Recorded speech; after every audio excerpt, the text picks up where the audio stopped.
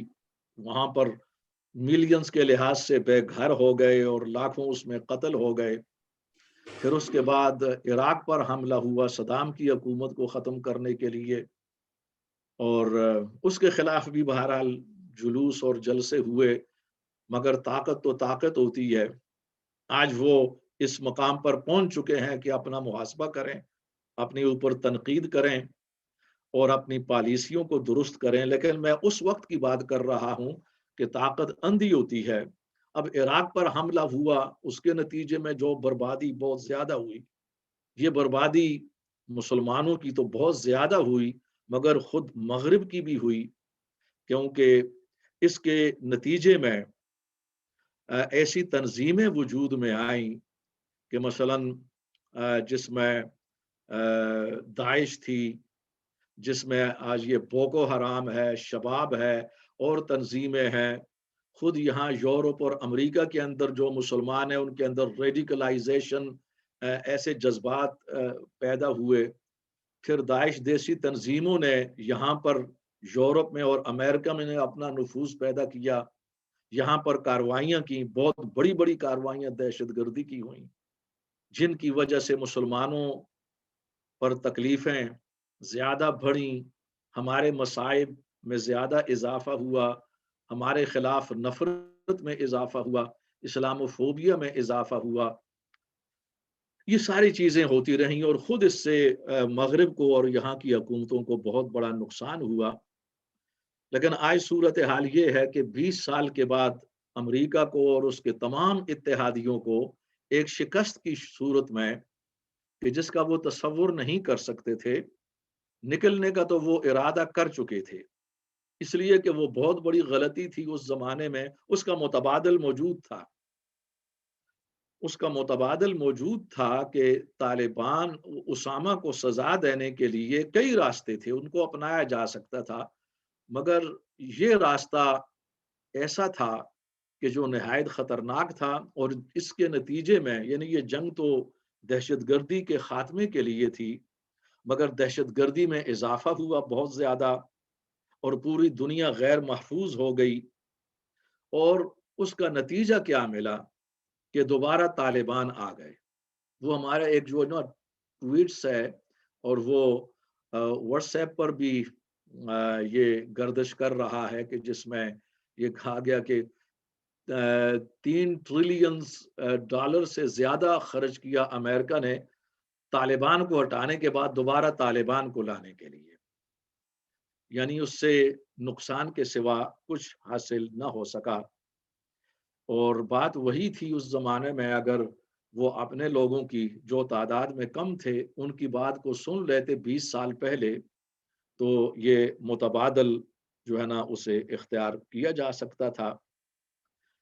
آج جب کہ ان کے تبصرے میں کل بھی سن رہا تھا، مختلف جو چینلز ہیں اس میں BBC ورلڈ سروس ہے، اسکائی نیوز ہیں، پھر ترکی کا وہ TRT ہے، CNN وغیرہ ہیں، ان پر تبصرے ہیں، تجزیے ہیں جو اکثر و بیشتر درست ہیں اس وقت، اور ان کا صحیح معنوں میں جائزہ لیا گیا ہے اور تنقیدی جائزہ. اور میں سمجھتا ہوں کہ یہ صلاحیت ہمارے لوگوں میں نہیں ہے کہ ہم نے کیا کیا غلطیاں کی اور کیا ہونا چاہیے. میں سمجھتا ہوں کہ یہ ایک بہترین ٹائم ہے، ہمارے لوگوں میں صلاحیت نہیں ہے، ورنہ یہ ہے کہ ان لوگوں کو بتایا جائے کہ جب یہ اپنی پالیسیوں پر تنقیدی جائزہ لے ہی رہے ہیں اور وقت آ چکا ہے کہ افغانستان سے جس انداز میں ان کو نکلنا پڑا اور دوبارہ طالبان کی حکومت وہاں پر آ گئی اور کچھ نہ ملا، یعنی اس کے اندر اپنے ہزاروں فوجی وہاں پر مارے گئے، سینکڑوں دوسروں کے مارے گئے، 5,000 سے زیادہ امریکہ کے، اور جو وہاں پر انہوں نے خرچ کیا جس آرمی کے اوپر اور جس کو وہ تیار کر رہے تھے، اب اس کے جو اعداد و شمار ہیں وہ آپ کے سامنے ہونے چاہیے. وہ بھی ہوش ربا، اتنا بڑا خرچہ وہاں پر سب کا سب ضائع گیا. اگر یہ انسانیت کی خدمت کے لیے کیا جاتا، اور کم از کم افریقہ کے جو انتہائی غریب مفلوق الحال ممالک ہیں جو ابھی تک پتھر کے زمانے میں رہ رہے ہیں، یہ آپ کو معلوم ہونا چاہیے کہ بعض افریقی ممالک اور جو قبائل ہیں اس وقت بھی وہ بیچارے ہزاروں سال پہلے والی دنیا میں رہ رہے ہیں، اس جدید دنیا کے اندر بھی۔ تو ایسے مفلوق الحال لوگوں کی تربیت ہوتی، ادارے قائم ہوتے، انسانیت کی خدمت ہوتی، مگر بربادی میں۔ یہ وقت ہے کہ اس وقت امریکہ، ہماری حکومتیں یہاں سب کے سب، ہماری حکومتوں سے مراد میں یہاں پر برطانیہ کی بات کر رہا ہوں، پاکستان کی نہیں، وہ تو کسی شمار میں نہیں ہو، تو ویسے ہی وہ پرائی شادی میں عبداللہ دیوانہ، نہ منہ نہ سر میں آگے آ رہا ہوں ان پر بھی، جن کا نہ کوئی دسترخوان ہے، نہ کوئی کھانا، نہ کوئی زبان، نہ کوئی مذہب، نہ کوئی ثقافت۔ یہ ہماری حالت ہے اس وقت، اس سے نکلنا ہوگا ہمیں۔ آزادی ہم نے کس لیے لی ہے؟ بعض اوقات مجھے محسوس ہوتا ہے کہ ہم نے آزادی جنات سے یا حشرات الارض سے حاصل کی ہے جو یہاں پر قابض تھے۔ استغفر اللہ۔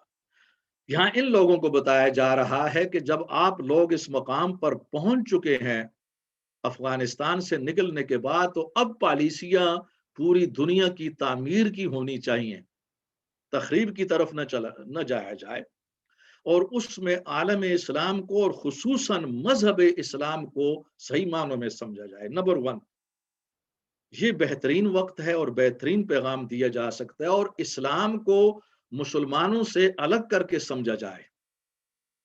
داعش، بوکو حرام، شباب، حتیٰ کہ طالبان اور عالم اسلام کے جو مسلمان ہیں، اسلام کو ان سے الگ کر کے سمجھا جائے۔ اسلام ایک دین ہے، ایک آفاقی دین ہے، جس کے اصول ہیں، جس کے ضوابط ہیں، اور وہ پوری انسانیت کے لیے، وہ مسلمانوں کے لیے نہیں ہے، وہ سب پوری انسانیت کے لیے ہے اس کو۔ اور دوسری بات اس کے اندر یہ ہے کہ اگر دنیا میں امن قائم کرنا ہے اور حالات کو درست کرنا ہے، تو یہ بہت ضروری ہے کہ دو مسائل ایسے ہیں کہ ان کو حل کیا جائے۔ ان دو مسائل کے حل کے بغیر پوری دنیا میں امن نہیں آ سکتا۔ فلسطین کا مسئلہ ہے اور کشمیر کا مسئلہ ہے، اور ان دونوں مسائل کے متعلق حقیقت پسندانہ پالیسی پورے مغرب کو اختیار کرنا ہوگی، فلسطین کے حوالے سے بھی اور کشمیر کے حوالے سے بھی۔ اور اگر یہ دو مسئلے حل ہو جاتے ہیں تو دنیا ایک ایسے مقام پر پہنچ جائے گی کہ جو امن کا گہوارہ ہوگا، تعمیر اور ترقی کا آغاز ہوگا، آپس میں قوموں میں محبتیں بڑھیں گی، یہ ویسٹوفوبیا اور اسلاموفوبیا یہ دونوں ختم ہو جائیں گے، یہ دونوں انسانیت کے لیے خطرناک ہیں۔ اور پھر دونوں کا ملغم جو کہا جاتا ہے نا، وہ جو محاورہ ہے کہ نزلہ بر عضو ضعیف، نزلہ جو ہے وہ ضعیف عضو پر گرتا ہے، ضعیف عضو پھر مسلمان ہی ہے، تو ویسٹوفوبیا بھی مسلمانوں پر گرتا ہے اور اسلاموفوبیا بھی۔ ان دونوں کا شکار اور جو ستم رسیدہ ہیں پھر مسلمان ہی بنتے ہیں اور بیچارہ اسلام بنتا ہے۔ تو اس لیے ایک بہترین دور کا آغاز ہو سکتا ہے، یہ ایک بہترین دور ہے کہ افغانستان سے نکلنے کے بعد اب بنیادی طور پر اگر یہ لوگ حقیقت پسند بن جائیں، تبصرے انہوں نے ٹھیک کیا ہے، امریکہ نے اپنی غلطی کو تسلیم کیا ہے، یعنی اس بات کو تسلیم کر لیا کہ وہ جنگ غلط تھی، جنگ کی طرف نہیں جانا چاہیے تھا، گو کہ اس کا صراحتاً اس انداز میں اقرار نہیں کیا جیسے کہ میں بات کر رہا ہوں، لیکن انڈائریکٹلی بات وہی ہے، اور اس بات کو تسلیم کیا گیا کہ جو اس کا اس زمانے میں متبادل تھا، اسامہ کو اور اس کے نیٹ ورک کو سزا دینے کا، اسے اختیار کرنا چاہیے تھا، گو کہ اس میں تھوڑا سا وقت لگ جاتا ہمیں، لیکن اس میں تعمیر بھی تھی، اور اس کے اندر یہ خرچہ نہ ہوتا، اور پوری دنیا غیر محفوظ نہ ہوتی، اور دہشت گردی کی یہ کاروائیاں نہ عالم اسلام میں ہوتی اور نہ یہاں پر یورپ اور امریکہ میں۔ یہ اور اس کے اندر یہ اس بات کا بھی احساس ہونا چاہیے کہ بہت عرصہ پہلے جب 1991 میں سوویت یونین کا سقوط ہو گیا، عظیم روس کا سوویت یونین 1991 1991 میں، تو اس وقت امریکہ کی مجاہدین کے ساتھ جو پالیسی تھی وہ بہتر ہونی چاہیے تھی۔ وہاں پر بھی جو پالیسی امریکہ نے اختیار کی وہ غلط تھی۔ اگرچہ اس مقام پر جو مجاہدین نے پالیسی اختیار کی وہ بھی غلط تھی، اسلام کے خلاف تھی، دونوں طرف سے غلطیاں. امریکہ کے ذہن میں یہ بات تھی کہ جو روس ٹکڑے ٹکڑے ہوا یہ ہمارے اسلحہ کی وجہ سے ہوا، ہم نے جو اکنامک سینکشنز لگائی روس پر وہ کھڑا نہ ہو سکا. یہ حقیقت ہے، اس میں کوئی بات نہیں، یعنی اس کا ہم انکار نہیں کر سکتے. لیکن امریکہ نے اس کا انکار کر دیا کہ مجاہدین کے اندر جو لڑنے کا جذبہ تھا لڑائی کا، وہ بھی ایک بہت بڑا عنصر تھا کہ جو میدان میں کھڑا رہا اور روس کو باہر کیا. تو یعنی یہ اس کو امریکہ نے نظر انداز کر دیا. ہمارے مجاہدین نے بڑی غلطی کی اس زمانے میں. وہ جو 7 جماعتیں تھیں اور ان میں سب سے بڑی غلطی یہ تھی کہ وہ یہ سمجھ بیٹھے کہ مکمل طور پر روس کو ہم نے شکست دی ہے 100%. جیسا کہ امریکہ نے وہ غلطی کی، انہوں نے یہ غلط کی. حالانکہ یہ احساس ہونا چاہیے تھا کہ اس میں امریکہ کا پیسہ بھی تھا، اسلحہ بھی تھا، ٹریننگ بھی تھی، اور خصوصاً جو اکنامک سینکشنز تھیں وہ ایسی تھیں کہ روس کھڑا نہیں ہو سکا اور سوویت یونین کی حیثیت سے ٹوٹ گیا وہ باہر. تو ان دونوں میں قرابت داری ہونی چاہیے تھی، لیکن روس کے نکلنے کے بعد دونوں طرف کی غلطیوں نے جنگ کو، خانہ جنگی کو جنم دیا جو آج تک کسی نہ کسی شکل میں جاری ہے. اور اس کے سب سے بڑے مظلوم افغان عوام ہیں جو مفلوق الحال ہیں اور جن کے پاس کچھ بھی نہیں ہے کھانے کے لیے. اب یہ تو ہے مغربی دنیا کے حوالے سے جو باتیں ہم اس موقع پر کر سکتے ہیں، چونکہ موقع یہی ہے، یہ 20ویں جو ہے نا اس کی اینیورسری ہے، یادگار منائی جا رہی ہے، تو ہم چاہتے ہیں کہ اپنا بھی کچھ نہ کچھ ایسا ڈال لیں. اب میں آتا ہوں مسلم دنیا کے متعلق. تو مغربی دنیا کے بارے میں جو یعنی بیلنس، توازن کے طور پر اصولی باتیں ہم کر سکتے تھے. مسلم دنیا کا جو معاملہ ہے یہ سب سے بڑا المیہ یہ ہے کہ ہمارے ہاں پسماندگی ہے، تعلیمی معیار بلند نہیں ہے، ہم تعلیم میں پیچھے ہیں، اور پھر اس کے نتیجے میں ہمارے تبصرے، جو ہمارے تجزیے، یہ غیر واقعاتی ہوتے ہیں جن کے اندر بہت زیادہ جذباتیت ہوتی ہے اور وہ غیر حقیقی ہوتے ہیں اور سطحی ہوتے ہیں. ہمارے ایک دوست ہیں، جب میں ان کی باتیں سنتا ہوں، وہ ہمارے خواجہ نذیر صاحب ان کو اچھی طرح جانتے ہیں، جب ان کی باتیں میں سنتا ہوں تو میں سمجھتا ہوں کہ پوری دنیا کا یہ فاتح ہے، پوری دنیا جو مسلمانوں کے قدموں کے نیچے آ چکی ہے ماشاء اللہ. اتنا ہمیں حقیقت پسند بننا چاہیے. یعنی اس وقت طالبان کی جو فتح ہے، یقیناً فتح ہے، بہت بڑی فتح ہے، اور امریکہ نے جس کا اعتراف کر لیا ہے اپنی شکست کا، تو اس سے آپ اندازہ کر سکتے ہیں کہ اس میں فتح ضرور ہے. لیکن فتح کی جو تعبیر ہے، انٹرپریٹیشن، ہم اس کو معجزاتی سمجھتے ہیں، یہ کوئی میریکل ہو گیا ہے اور ان کے حق میں. ایسی بات نہیں ہے. اگر وہ میریکل ہوتا تو ان کی 20 سال پہلے حکومت ہی ختم نہ ہوتی. آخر وہ بھی تو مسلمان تھے نا، اسلام پر بڑی اچھی نمازیں پڑھنے والے تھے، امن امان انہوں نے قائم کیا تھا. تو وہ معجزہ اس وقت بھی ہونا چاہیے تھا. پھر وہ یہ معجزہ اسی وقت ہوا کہ جب وہ امریکہ کی اور نیٹو کی فوجیں وہاں سے نکل گئیں. جب فوجیں وہاں پر موجود تھیں تو معجزہ ایسے انداز میں بیٹھا ہوا تھا. حقائق کی طرف بھی دیکھنا چاہیے ہمیں. یعنی ایسی انٹرپریٹیشن کے جو واقعات کے خلاف ہو، اس سے ایموشنلزم جنم لیتا ہے قوموں میں. قومیں حقیقت پسند نہیں بن سکتی، اپنا احتساب نہیں کر سکتی قومیں کہ ہم نے غلطیاں کیا کی ہیں. اب میں جائزہ لے رہا تھا، کل سارا دن میں نے ان تجزیوں میں گزارا دیکھنے میں، تجزیہ یعنی یہ لوگ اپنا تجزیہ کس طرح کرتے ہیں. پھر میں اپنے چینلز کی طرف گیا، ان کے تجزیوں کو دیکھا، بہت بڑا فرق تھا. ہمارے ہاں اپنے محاسبے کی صلاحیت نہیں ہے، یہ فرق ہے. اور ان لوگوں کے اندر اپنا جو محاذہ ہے، سیلف انٹروسپیکشن، اس کی صلاحیت مغرب میں زیادہ ہے، ہمارے ہاں بہت زیادہ جذباتی. تو اس لیے یہ مسئلہ یہ تھا کہ یہ ایک خاص موقع پر یہ آپ سمجھ لیں کہ یا تو تائید تھی اللہ تعالیٰ کی طرف سے، یا حالات جس کو تاریخی عوامل کہا جاتا ہے. تاریخی عوامل کسی قوم یا کسی گروہ کی حمایت میں آ جاتے ہیں. اور وہ تاریخی عوامل ان طالبان کی حمایت میں آ گئے، سابقہ طالبان کی حمایت میں نہیں گئے، کیونکہ انہوں نے غلطیاں کی۔ ان کا مسئلہ یہ تھا کہ جو طاقتیں امریکہ کے خلاف تھی وہ ان کی پشت پر آ گئی، انہوں نے پیسہ بھی دیا، اسلحہ بھی دیا، اور اس کی بنیاد پر پھر لڑنے کا، یہ ماننا پڑے گا کہ لڑنے کا جو جذبہ تھا، یعنی سخت ترین حالات کے اندر اپنے آپ کو باقی رکھنا، پیچھے نہ ہٹنا، اس کی تعریف کے لیے کوئی الفاظ نہیں ہے، کوئی لفظ نہیں ہے کہ اس کی تعریف کے لیے انسان استعمال کر سکے، اور یہ بنیاد تھی ان کی کامیابی کے لیے۔ مگر میں سمجھتا ہوں کہ کامیاب ہونے کے بعد طالبان نے، موجودہ طالبان نے جو باتیں کی ہیں وہ ان سے بہت مختلف ہیں جو ہمارے پاکستان میں بیٹھے ہوئے جو تجزیہ نگار کر رہے ہیں۔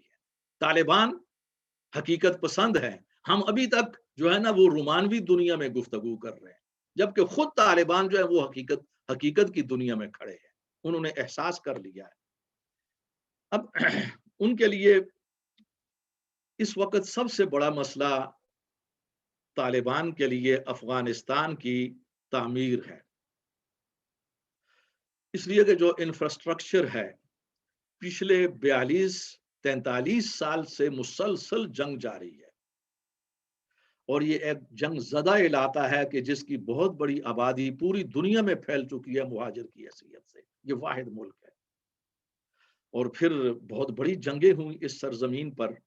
تو یہ سب سے بڑا مسئلہ، سب سے بڑا چیلنج ہے کہ ملک کی تعمیر کی جائے اور اس میں امن کو قائم کیا جائے، اور اچھی بات یہ ہے کہ موجودہ طالبان اور اس کی قیادت کے اندر اس چیلنج کا احساس ہے، اس لیے انہوں نے اس کو فتح کہا ہے، لیکن نرم الفاظ میں، نیچے سروں میں، ہائر پروفائل میں ابھی تک انہوں نے بات نہیں کی، لو پروفائل میں لے کر، جبکہ ہمارے باقی جو عالم اسلام ہے اور خصوصاً جو پاکستان ہے، جو ہمارے تجزیے ہیں وہ بہت بلند ہے، بہت اونچی سروں میں ہے، یہ بہت بڑا فرق ہے۔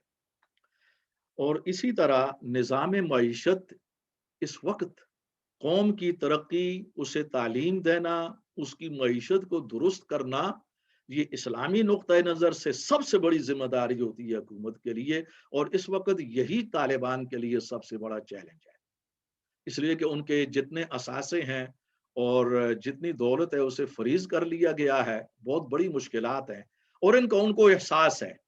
سابقہ طالبان کے سامنے جو بات تھی وہ ایک ایسا آئیڈیالزم تھا کہ یقیناً معجزہ ہوگا، آسمان سے آسمان برسے گا، فرشتوں کی فوجیں ہمارے ساتھ آ جائیں گی، ان کی گفتگو ایسی تھی، موجودہ طالبان کی نہیں ہے۔ یہ سمجھ گئے چونکہ بہت بڑی ماریں کھائی ہیں، 20 سال تک پوری دنیا میں رہے ہیں، انہوں نے مطالعہ کیا ہے، ابھی تک جتنی بھی انہوں نے گفتگو کی ہے، ہم کہہ سکتے ہیں کہ ایک ذمہ داری کی گفتگو کر رہے ہیں۔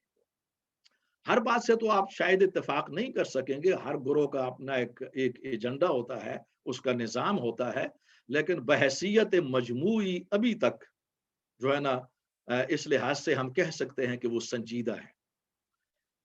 اسی طرح داخلی آزادی اور رعایا کے ساتھ سلوک، یہ تیسرا ایسا چیلنج ہے جو طالبان کے لیے سب سے بڑا چیلنج ہے کہ اپنی رعایا کو اور پبلک، اس کے ساتھ معاملہ، اس کو آزادی دینا، اس کے اندر تعلیم ہے، اس کے اندر جابز ہیں، دیگر معاملات ہیں۔ اور میں نے اپنے ایک پہلے لیکچر میں یہ کہا تھا یہیں پر ہی کہ انہیں اس لحاظ سے ایران والوں سے سیکھنا چاہیے۔ ایران کے اندر بھی ان کی فقہ کے مطابق ایک مذہبی حکومت ہے، اور اس کا میں نے وہاں پر جائزہ لیا تھا، آج سے 5 سال پہلے ہمیں اتفاق ہوا تھا ایران جانے کا، بالخصوص اس پہلو پر، تو یہ محسوس کیا گیا کہ انہوں نے ایک مورل کوڈ جو دیا ہوا ہے پوری قوم کو، مردوں کو بھی اور عورتوں کو بھی، اس مورل کوڈ کے مطابق آپ رہیں، اس کے مطابق وہ تعلیمی نظام ہے، سماجی نظام ہے ان کا، اور سارا جابز ہیں، خواتین لڑکیاں پڑھ رہی ہیں، جابز کر رہی ہیں۔ میں سمجھتا ہوں کہ اس لحاظ سے طالبان نے بھی اسی نقشے کو اپنایا ہے، اور ابھی تک اس پر قائم ہے، کوئی ایسی سختی سامنے نہیں آئی۔ یہ ممکن نہیں ہے کہ مغرب جو کہہ رہا ہے، امریکہ جو کہہ رہا ہے 100% وہ اس کے مطابق چلیں۔ انہوں نے 20 سال تک جنگ کی، اب جو لوگ جنگ کرنے والے ہیں ان میں کسی حد تک سختی بھی ہوتی ہے۔ جو بات میں یہاں پر بیٹھ کر رہا ہوں، ایک بہترین ماحول میں ہاں جی، جس میں تعلیمی ماحول بہترین ہے، امن و امان کا ہے، طویل عرصے سے مثلا ہم امن و امان میں ہیں۔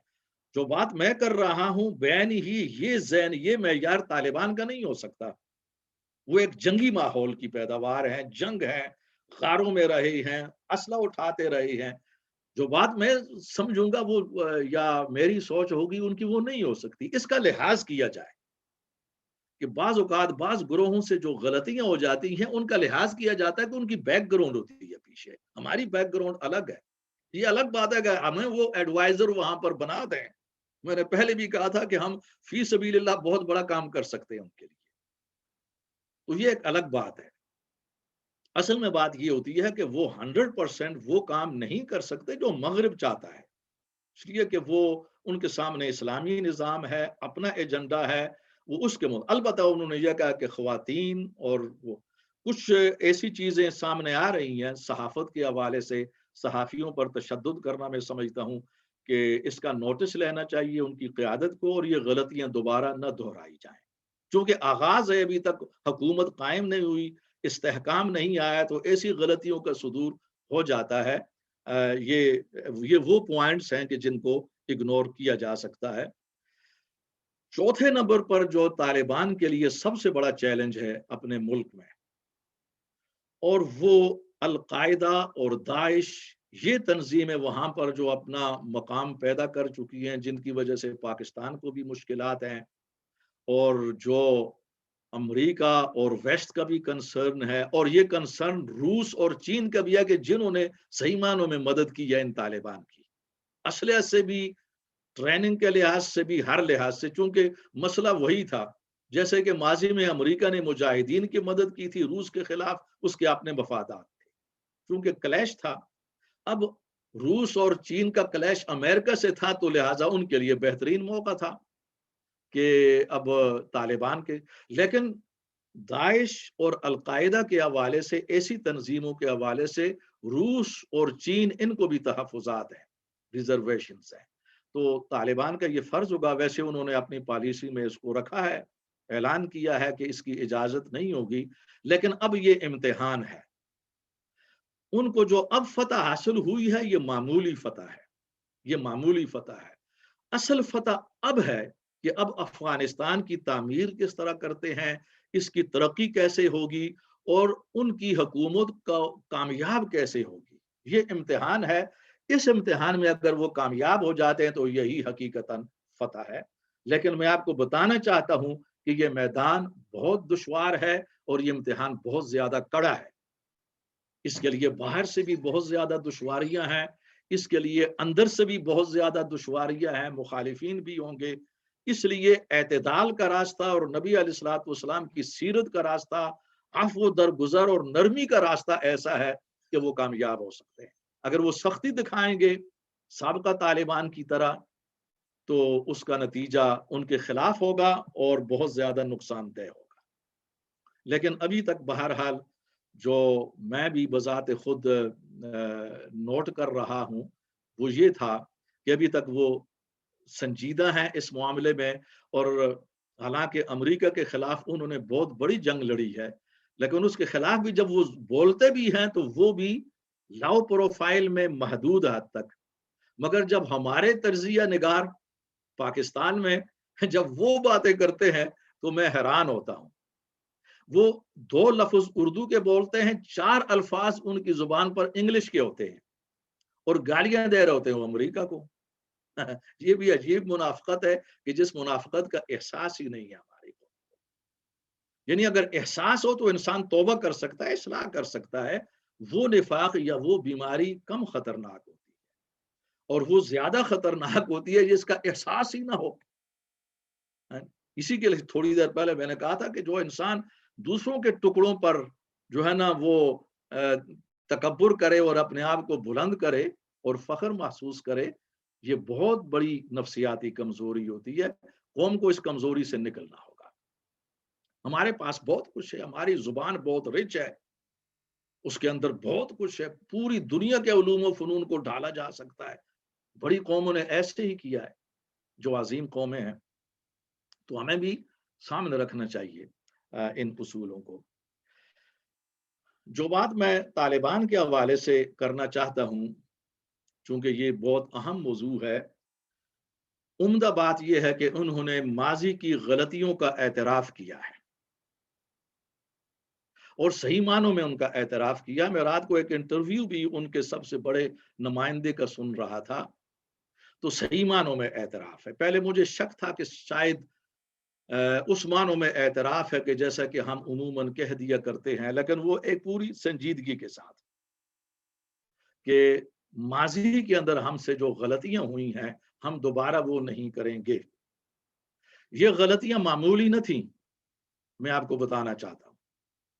ان ہی غلطیوں نے ان کو ڈبویا ہے، اور بہت سے ایسے حقائق ہیں جو حقائق ہیں مگر عام طور پر مسلمانوں کے اندر یا وہ رائج نہیں ہیں یا مسلمانوں تک پہنچ نہیں سکے، لیکن طالبان ان سے واقف ہیں۔ میں حیران ہوا کہ طالبان اب ان غلطیوں سے واقف ہیں کہ جن سے ہمارے بہت سے مسلمان خود واقف بھی نہیں ہیں، وہ اعتراف بھی نہیں کرنا چاہتے اور کر بھی نہیں سکتے، مگر طالبان کر رہے ہیں۔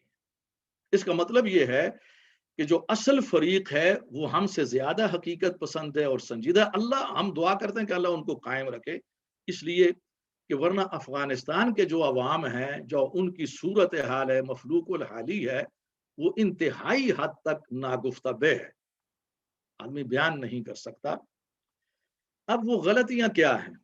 دیکھیے، میں آپ کو طالبان کے جو اصل پیر تھے، پیر صاحب ان کے، کہ جو انہیں پیدا کرنے والے تھے، تخلیق کرنے والے تو اور اللہ ہی ہے، میں ایک ذریعے کی بات کر رہا ہوں۔ اس جماعت کی جب تخلیق ہوئی، آگے ان کو بڑھایا گیا، تو وہ حمید گل صاحب تھے، جنرل حمید گل صاحب مرحوم۔ ہمارا ان سے بڑا گہرا تعلق رہا ہے ایک پروجیکٹ کے حوالے سے بہت پہلے، تو بعد میں بہرحال میں اس سے الگ ہو گیا تھا، اس لیے کہ اس زمانے میں ہماری جذباتیت تھی، اور جب پورا مطالعہ کیا تو اس کے بعد جذباتیت کو اتار دیا گیا۔ ہم نے کہا نہیں بھائی، یہ چیزیں ہیں۔ تو ہم جانتے ہیں کہ طالبان کے اندر حمید گل کے لیے بہت بڑا احترام تھا، جنرل حمید گل کے لیے انوینٹر تھے، پورا پروجیکٹ ان کے پاس تھا۔ لیکن حمید گل نے جاتے جاتے وفات سے پہلے ایک انٹرویو دیا تھا، اور اس کے اندر دو ایسی باتوں کا اعتراف کیا تھا کہ ان ہی باتوں کی وجہ سے طالبان ڈوبے ہیں۔ اگر وہ نہ ہوتی تو ان کا مطلب یہ تھا کہ ان کے اقتدار کو کوئی نہیں ہلا سکتا تھا، وہ قائم رہتا اور المیہ رونما نہ ہوتا۔ یہ معمولی بات نہیں ہے، مگر انہوں نے اس انداز میں بات نہیں کی جس انداز میں کر رہا ہوں۔ اس کی ایک وجہ ہے، آگے میں چل کر بیان کرنا چاہتا ہوں۔ انہوں نے یہ کہا جی کہ انہوں نے دو غلطیاں کی، ہم نے ان کو روکا تھا کہ یہ دو غلطیاں نہ کریں، خصوصیت کے ساتھ ہماری بات کو رد کر دیا۔ پہلا یہ تھا کہ اسامہ کو پناہ نہ دی جائے اور اس کو نکال دیا جائے، اس لیے کہ یہ جو کچھ کر رہا ہے یہ ہمارے ایجنڈے کے خلاف ہے، اور اس سے بہت بڑی بربادی آ سکتی ہے افغانستان پر۔ اس بات کو انہوں نے نہیں مانا۔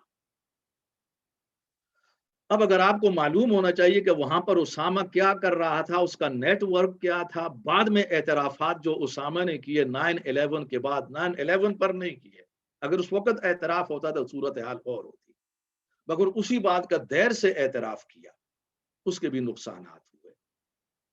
یہ ساری باتیں اس میں پوشیدہ، حمید گل نے ساری باتیں نہیں کی۔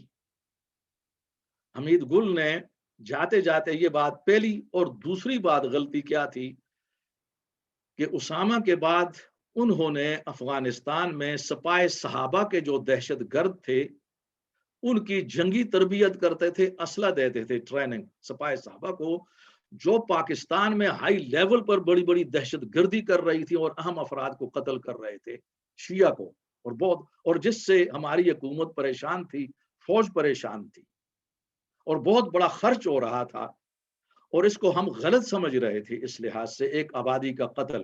اور خود انہوں نے اس زمانے میں، طالبان نے افغانستان میں شیعہ آبادی کو جیسے تہس نہس کیا، قتل کیا، یہ ایک الگ داستان ہے۔ وہ کہتے ہیں کہ اس سے بھی ہمارا اختلاف تھا وہاں بھی۔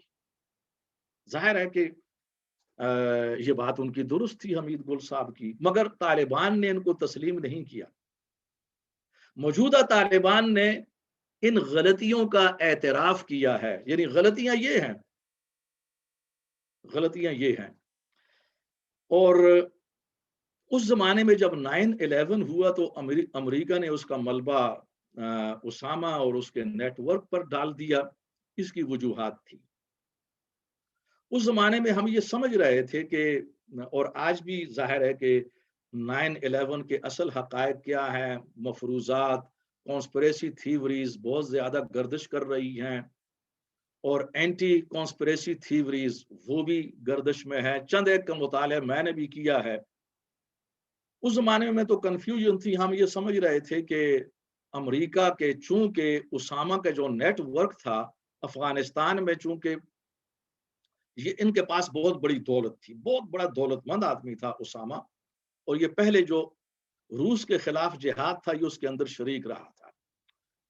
اب اس نے وہاں پر افغانستان میں پورے عرب سے جو نوجوان تھے جو اپنی حکومتوں کے مخالف تھے اور جو لڑ سکتے تھے، ان کو بلا کر افغانستان میں امریکہ کے خلاف ٹریننگ دے رہا تھا اسامہ۔ پھر اس دوران ان کی وجہ سے کینیا، تنزانیہ، ساؤتھ افریقہ اور ایک اور مقام پر دھماکے بھی ہوئے، بہت سے امریکن مارے گئے، اس کی ذمہ داری انہوں نے قبول کی۔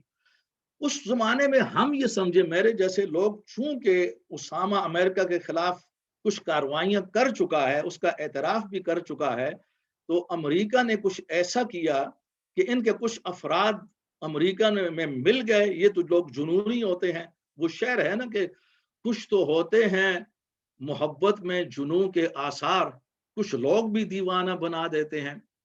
تو ان لوگوں میں تو جنون تھا امریکہ کے خلاف، وہاں امریکہ میں پہنچے ہوں گے تو امریکہ کی انٹیلیجنس نے ان کو موقع فراہم کر دیا، چلو چونکہ ہمیں ان کو مارنا ہے افغانستان میں تو ان کو موقع دے دو۔ اس زمانے میں ہمارا خیال یہ تھا، جو مجھ جیسے لوگ تھے، تو ہم یہ سمجھتے تھے کہ ڈائریکٹ شاید اس میں اسامہ کی انوالومنٹ نہ ہو، جیسے کہ اس نے اس وقت کا خوشی کا اظہار کیا تھا اس پر، لیکن اس نے کہا میں نہیں ہوں۔ لیکن ہوا کیا، جس بات کا اعتراف اسامہ نے 3 سال کے بعد کیا، اگر اس وقت ہو جاتا تو شاید اس کی کوئی نہ کوئی شکل نکل آتی۔ وہ 2004 میں اسامہ نے اس بات کا اعتراف کیا تھا کہ وہ ہمارے لوگ تھے کہ جنہوں نے 9/11 کیا تھا، اور پھر وہ ایک ویڈیو تھا اس کے اعتراف۔ پھر اس کے اوپر ہمارے وہ صحافی تو فوت ہو گئے، رحیم اللہ یوسف زئی، سلیم صافی جیسے لوگ، حامد میر جو اسامہ کے قریب رہے، افغانستان میں طالبان کے بھی قریب رہے، ان کے حالات کو جاننے والے، رحیم اللہ یوسف زئی بس 2-3 دن پہلے ان کا انتقال ہو گیا، اچھے آدمی تھے، اللہ تعالیٰ مغفرت فرمائے۔ تو ان سارے لوگوں کے انٹرویو بھی ہوئے، اور اس پر پاکستان میں اس زمانے میں آج سے کچھ یعنی 12-13 سال پہلے پورا پروگرام بھی ہوا تھا، اور وہ پروگرام کل دکھایا بھی گیا جیو پر، کہ جس میں یہ ساری باتیں موجود تھیں، اور رحیم اللہ یوسف زئی نے پوری تحقیق کے بعد کہا کہ اس میں القاعدہ اور یہ نیٹ ورک 9/11 میں ملوث ہے۔ البتہ اس میں سوال یہ پیدا ہوتا ہے، ویسے تو نہیں ہوتا باقی 2 جہازوں پر کہ جنہوں نے وہ ٹوین ٹاورز کو ٹارگٹ کیا تھا، لیکن پینٹاگون پر جو جہاز پہنچ گیا تھا ان کا، وہ کیسے پہنچا؟ اس لیے کہ وہاں انٹیلیجنس کا معاملہ ہوتا ہے، بہت سے دوسرے اس میں کچھ سوالات کھڑے ہوتے ہیں۔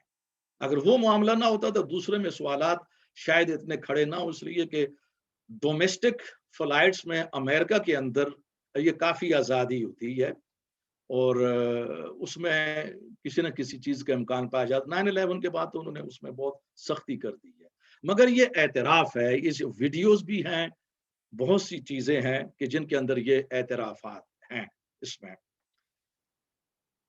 اور کل رات کو میں وہ جیو پر سلیم صافی جو کہ پٹھان ہیں لیکن وہ اردو میں وہ اپنا پروگرام دیتے ہیں، ان کے ساتھ دوحہ میں جو طالبان کے اس وقت سب سے بڑے وکیل ہیں، سپوکس مین سہیل شاہین، وہ اردو بھی بول لیتے ہیں، انگلش بھی، تو میرا خیال میں پشتو ان کی اپنی زبان ہے، تو اردو میں یہ انٹرویو ہو رہا تھا، اور اس میں صافی نے صریحاً یہ سوال کیا کہ یہ کیسے ممکن ہوا کہ آپ لوگوں کو معلوم نہیں تھا کہ القاعدہ امریکہ کے خلاف کام کر رہی ہے. پھر اس زمانے میں حملے ہوئے بھی افغانستان پر، معاشی پابندیاں بھی لگی 1998 میں، 1998 میں. پھر اس کے بعد القاعدہ ہی ملوث تھی 9/11 میں، تو اس نے اعتراف کیا ہاں، مگر اس زمانے میں جو ہماری سابقہ حکومت تھی، سابقہ طالبان، ہم کو ان چیزوں کا علم نہیں تھا، ہمیں علم نہیں تھا.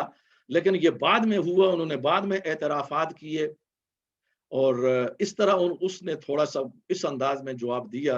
حالانکہ اس پر بھی اعتراض ہو سکتا ہے، ان کو بتایا گیا تھا. یہاں پر میں قاضی حسین احمد کی بات کرنا چاہتا ہوں. آج میں نے اس موضوع کو اس لیے اختیار کیا، اس کے کچھ ایسے ہیں کہ جن کو مسلم کمیونٹی تک پہنچنا چاہیے، کیونکہ ہم حقیقت سے تھوڑا سا ہٹ جاتے ہیں، جذبات کی طرف زیادہ چلے جاتے ہیں. قاضی حسین احمد صاحب جو ہے وہ اس زمانے میں جو سابقہ طالبان کی ملا عمر کی حکومت تھی، اس سے وہ ناراض تھے. ان کے اور ان کے درمیان فاصلے تھے. اور ایک مرتبہ ایسے ہوا کہ ملا عمر کا خصوصی نمائندہ ایلچی اسلام آباد سے منصورہ قاضی صاحب کی ملاقات کے لیے جا رہا تھا.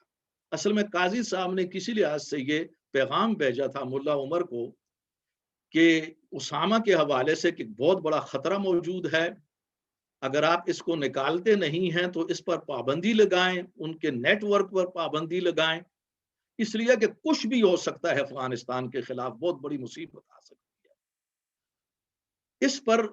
اس پیغام کو ملا عمر نے سنجیدگی کے ساتھ لیا، اسے رد نہیں کیا.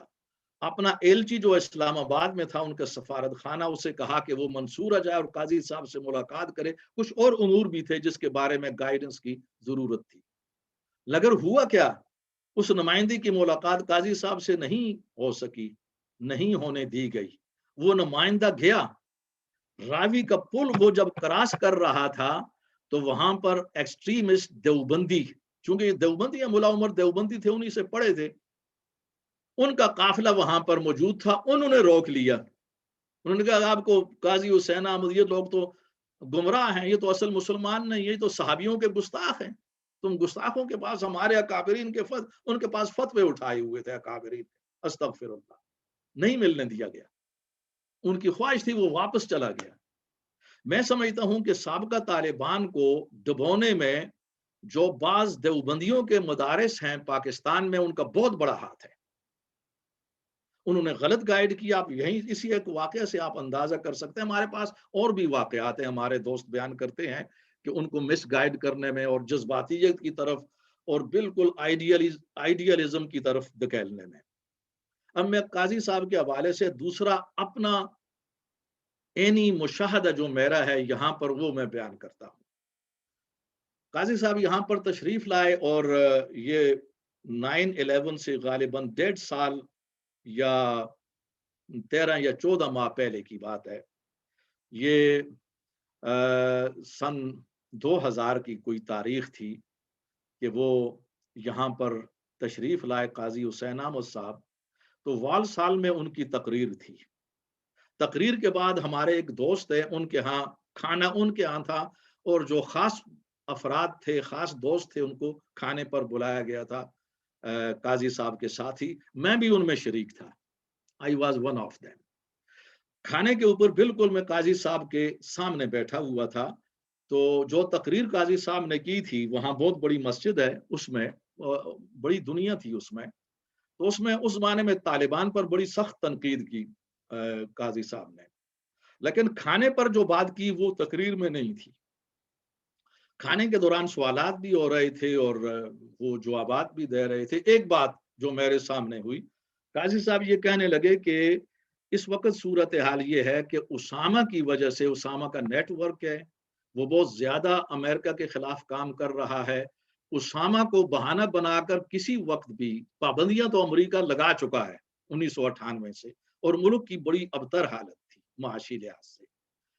مگر ایسا ایک حملہ ہو سکتا ہے کہ جس میں طالبان کی حکومت مکمل طور پر چلی جائے گی اور افغانستان مصیبت میں پھنس جائے گا. اور اگر ایسا ہوا، یہ بات آپ ذہن میں رکھیں، اور اگر ایسا ہو گیا خدا نخواستہ تو اس کی بنیادی ذمہ داری طالبان پر عائد ہوگی، امریکہ پر نہیں ہوگی، گو کہ وہ بھی مجرم ہوگا۔ یہ الفاظ تھے قاضی صاحب کے۔ اگر ایسا ہو گیا، اس لیے کہ ہم نے طالبان کو کہا ہے، ان کا نمائندہ ملنے کے لیے آیا تھا، نہیں ملنے دیا گیا، انہوں نے ہماری بات کو سنا نہیں، عمل نہیں کیا۔ جب آدمی بتا دے مصیبت آنے والی ہے اور دوسرا اگر اس کو پھر بھی نہ سنے تو وہ ذمہ دار ہوتا ہے، یہ بات تھی۔ اب ہوا ایسے کہ اس کے، مجھے صحیح تاریخ یاد نہیں ہے کہ وہ 1.5 سال کے بعد 9/11 ہوا یا 13 ماہ یا 12 ماہ یا 14 ماہ کے بعد، بہرحال اتنا ہی عرصہ تھا۔ جب وہ معاملہ ہو گیا تو قاضی صاحب نے وہ بات جو دسترخوان پر کی تھی وہ فورم پر نہیں کی، میڈیا پر وہ نہیں کی، وہاں پر سارا ملبہ انہوں نے امریکہ پر ڈال دیا۔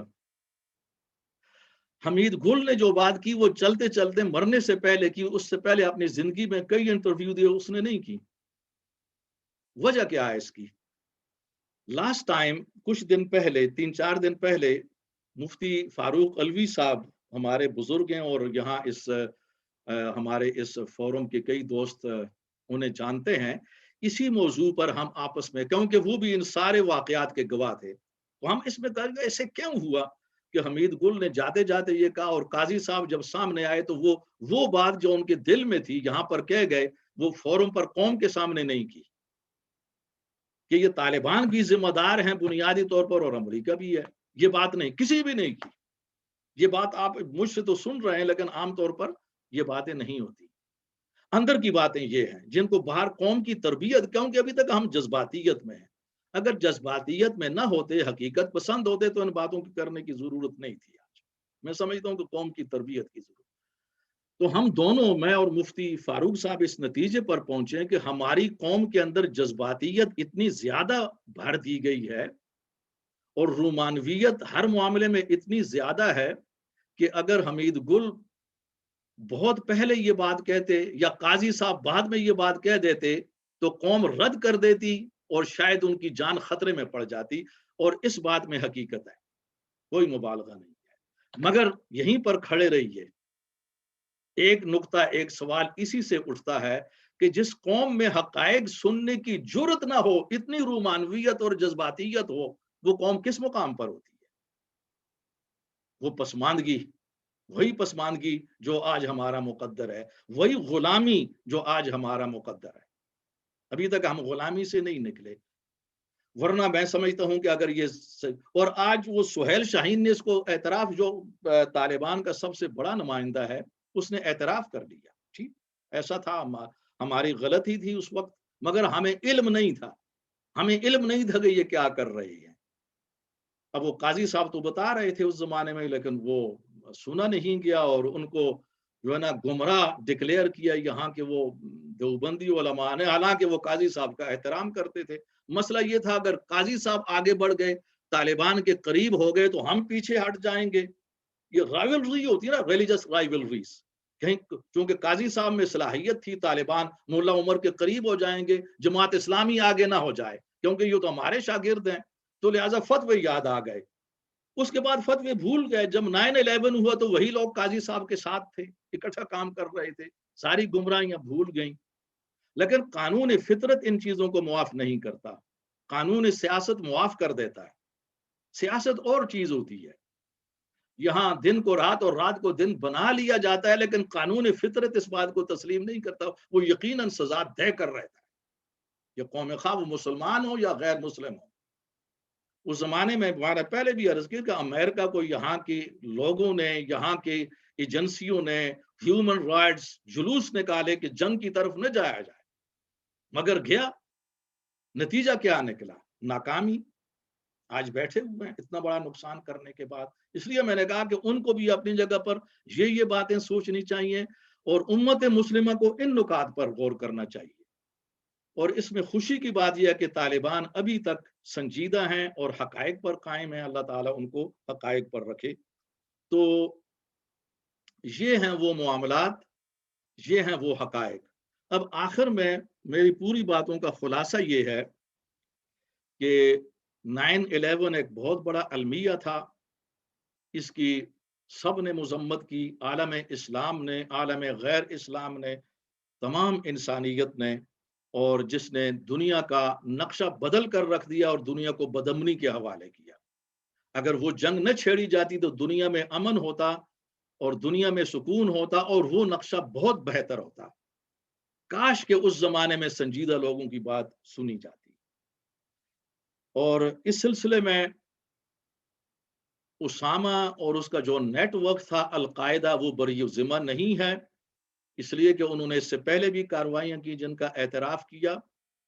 اور اگر یہ 9/11 نہ بھی ہوتا تو یہ 9/11 کی مصیبت ایک دوسری شکل میں طالبان پر ضرور گرتی اس زمانے میں، جس کی طرف اشارہ قاضی حسین احمد نے کیا تھا۔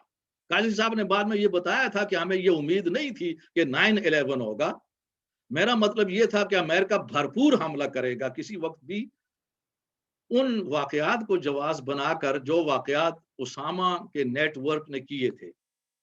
اب یہ حقائق ہے، میں یہ آپ کے سامنے جو بتا رہا ہوں۔ اب افغانستان پر اس زمانے کے اندر حملہ، اس دور میں 20 سال پہلے بہت بڑی خوفناک غلطی کی تھی۔ اچھی بات یہ ہے کہ آج اس غلطی کا اعتراف کر لیا گیا ہے، اور موجودہ صدر کا یہ فیصلہ بہت اچھا ہے، جو بائیڈن کا، امریکہ کا وہاں سے نکلنے کا۔ وہ بہت زیادہ پریشر میں ہے، لیکن وجہ کیا ہے کہ اصل میں یہ توقع نہیں تھی کہ افغان آرمی اس قدر فوری طور پر ڈھیر ہو جائے گی۔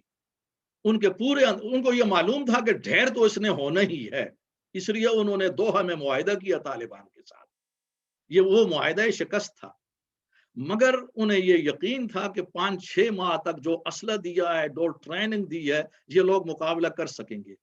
وہ مقابلہ کے قابل نہیں تھے، ان کے پاس جنگ کرنے کے لیے موٹو ہوتا ہے، آپ کے پاس مورال ہوتا ہے، آپ کے پاس نصب العین ہوتا ہے۔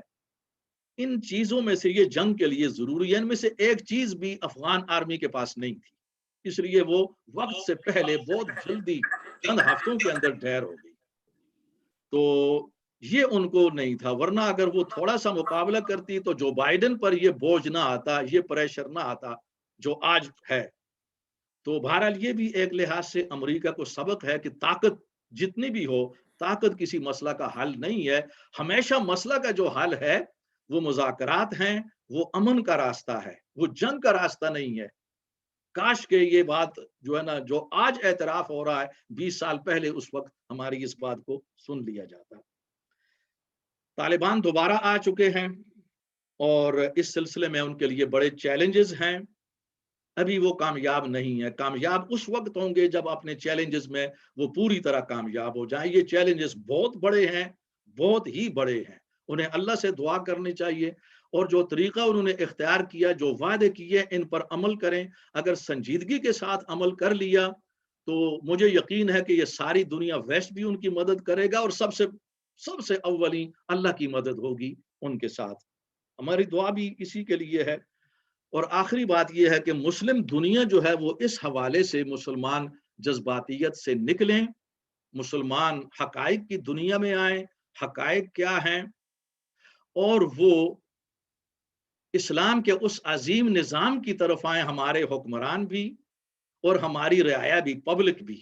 ہم طالبان کو پاکستان کے اندر پاکستانی لوگ بڑے سپورٹ کرتے ہیں، لیکن مجھے دکھ ہوتا ہے کہ جس نظام کو طالبان وہاں پر نافذ کرنا چاہتے ہیں، اور ابھی جو ان کا ایجنڈا ہے، وقت تو نہیں آیا، ایجنڈا ہے ان کے سامنے، اس کو ہم اختیار نہیں کر رہے۔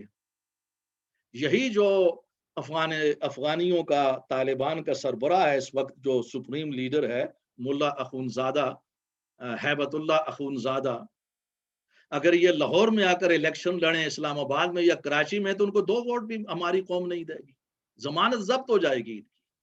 مگر افغانستان کے اندر وہ رہیں، وہاں اسلام نافذ کریں، ہم نہیں چاہتے پاکستان۔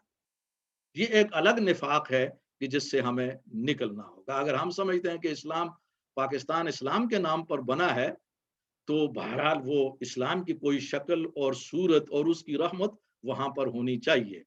اس کا نتیجہ یہ ہوگا کہ ہمارے ہاں فراڈ ختم ہوگے، کرپشن ختم ہو جائے گی، کافی حد تک 2 نمبری کافی حد تک ختم ہو جائے گی۔ آپ نے دیکھ لیا، ابھی طالبان نے حکومت نہیں بنائی، ابھی تازہ کنٹرول سنبھالا ہے، لیکن امن و امان کی صورتحال وہاں پر بہتر ہوئی ہے، یہ ان کے مخالفین نے بھی اعتراف کیا۔ سب سے بڑی بات، تعمیر امن و امان کے ساتھ ہوتی ہے، لیکن ابھی طالبان کا امتحان ہے، جو وعدے ہیں وہ ان کو پورا کرنا ہوگا، وہ خدا کے سامنے بھی جواب دہ ہیں سب سے پہلے، اور پھر عوام الناس اور پوری دنیا، ورلڈ کمیونٹی کے سامنے۔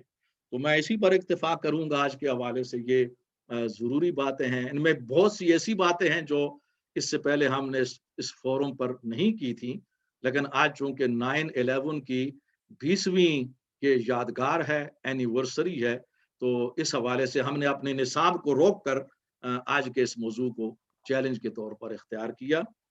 یہ ضروری نہیں ہے جو کچھ میں نے بیان کیا ہر ایک لفظ کے ساتھ یا ہر جملے کے ساتھ آپ اتفاق بھی کریں، اختلاف بھی ہو سکتا ہے، میرا تجزیہ، میری رائے غلط بھی ہو سکتی ہے، لیکن جو کچھ میں نے کہا ہے پورے غور و فکر کے بعد اور پوری تحقیق کے بعد آپ کے سامنے پیش کیا۔ اللہ تعالیٰ غلطیوں کو معاف فرمائے اور ہم سب پر فضل و کرم فرمائے۔ وما علینا الا البلاغ المبین۔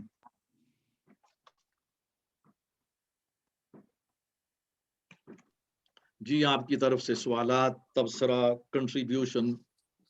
سب ایک چیز جو اس وقت لمحہ فکریہ ہے کہ طالبان نے جتنی جلدی، جیسے کہ آپ نے ابھی ذکر کیا، جتنی جلدی پورے افغانستان پہ قبضہ کیا ہے، یہ فوج جو امریکنز کہتے ہیں جی ہم نے ان کو اعلیٰ اسلحہ دیا، اعلیٰ ٹریننگ دی، اعلیٰ یہ وہ کیا، انہوں نے کیا وجہ تھی کہ انہوں نے ایک بھی لڑائی نہیں کی ان کے طالبان کے ساتھ؟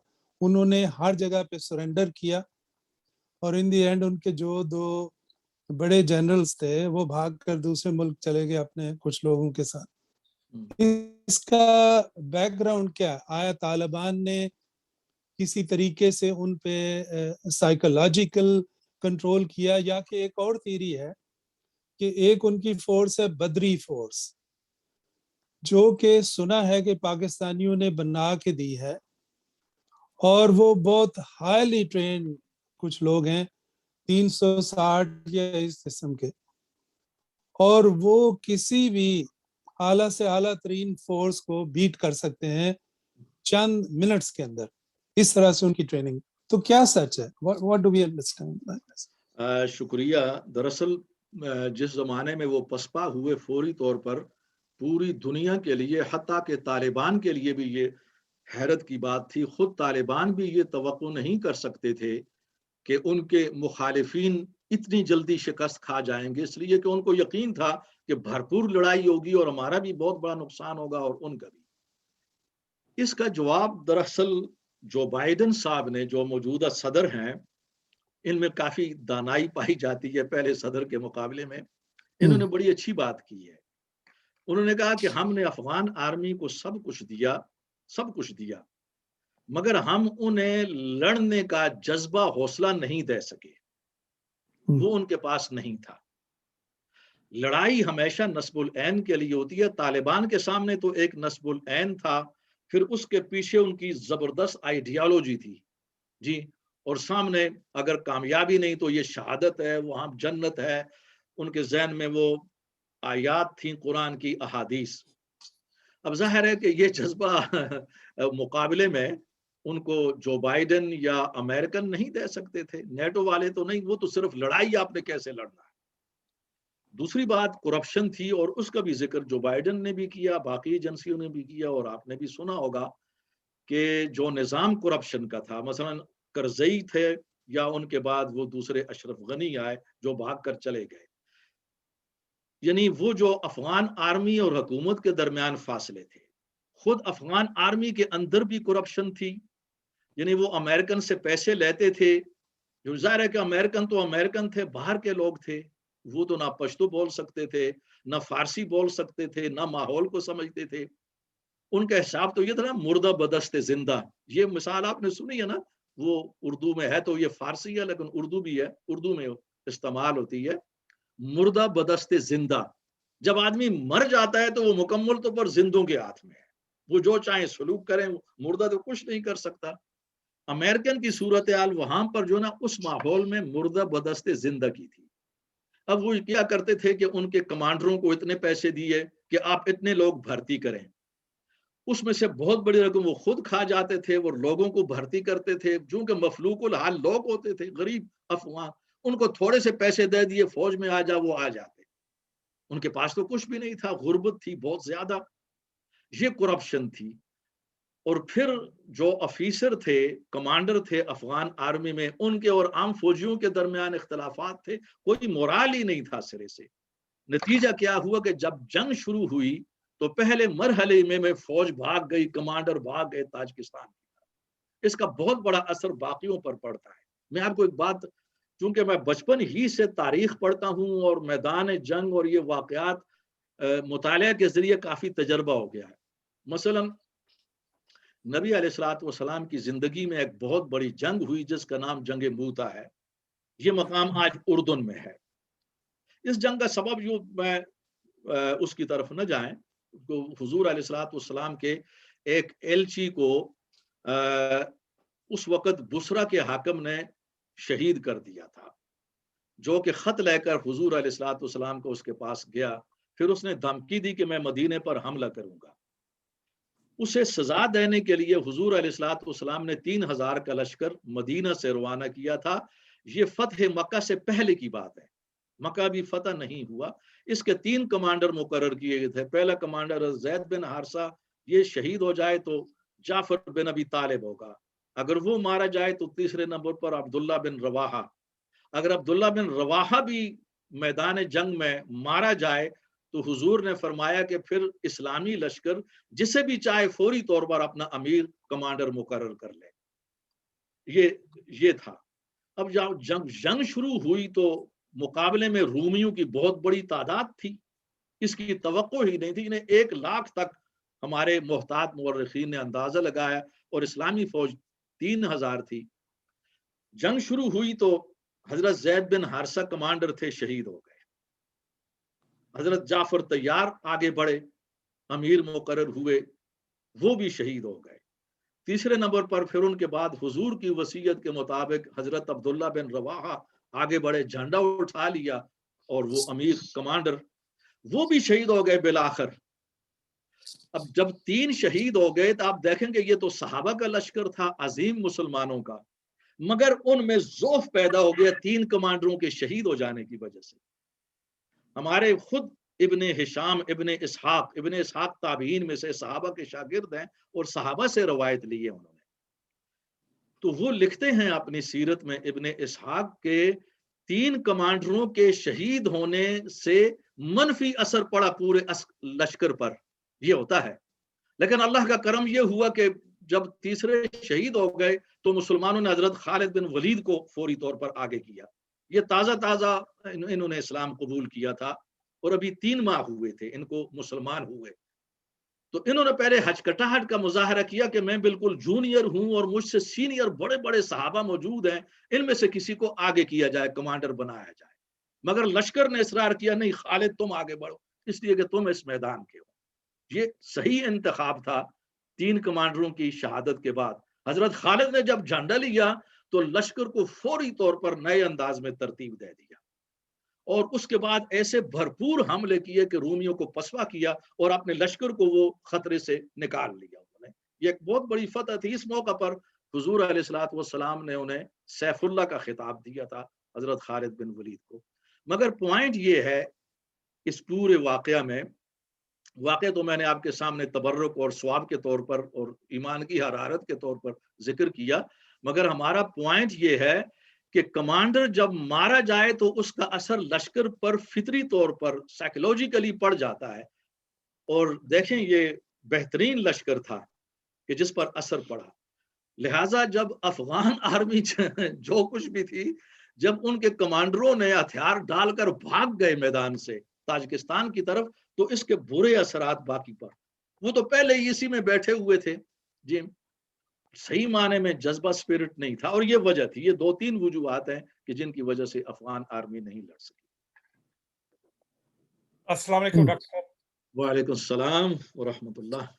بہت عرصے کے بعد شامل ہونے کا موقع ملا ہے میری طرف سے. آپ کہاں تھے اس دوران؟ بس 2 سال سے جو لاک ڈاؤن لگ رہا تھا اس کی وجہ سے شادیاں اور دوسرے فنکشن رکے ہوئے تھے. او ماشاء اللہ. ایک ہفتے میں ایک ویکینڈ پہ 5 شادیاں اٹینڈ کی. ہاں یہ تو بشیر صاحب کی زد سے آپ نہیں بچ سکتے. بشیر صاحب کہیں گے بھائی کہلے کرتے رہے, ابھی تو اوروں کو بھی خبر نہیں ہوئی. صحیح بات. اچھا ڈاکٹر صاحب میرے 2 سوال ہیں کہ جس طرح کابل کا سقوط ہوا ہے کچھ حلقوں میں اسے فتح مکہ سے تشبیہ دی جا رہی ہے, تو اس کے بارے میں کیا خیال ہے؟ اور دوسرا یہ کہ آپ نے اپنا لیکچر شروع کرنے سے کے وقت کہا تھا کہ پاکستان جو ہے وہ پرائی شادی میں عبداللہ دیوانہ کی بات ہے, تو اس کی ذرا وضاحت کریں گے آپ کیا کرنا چاہ رہے ہیں؟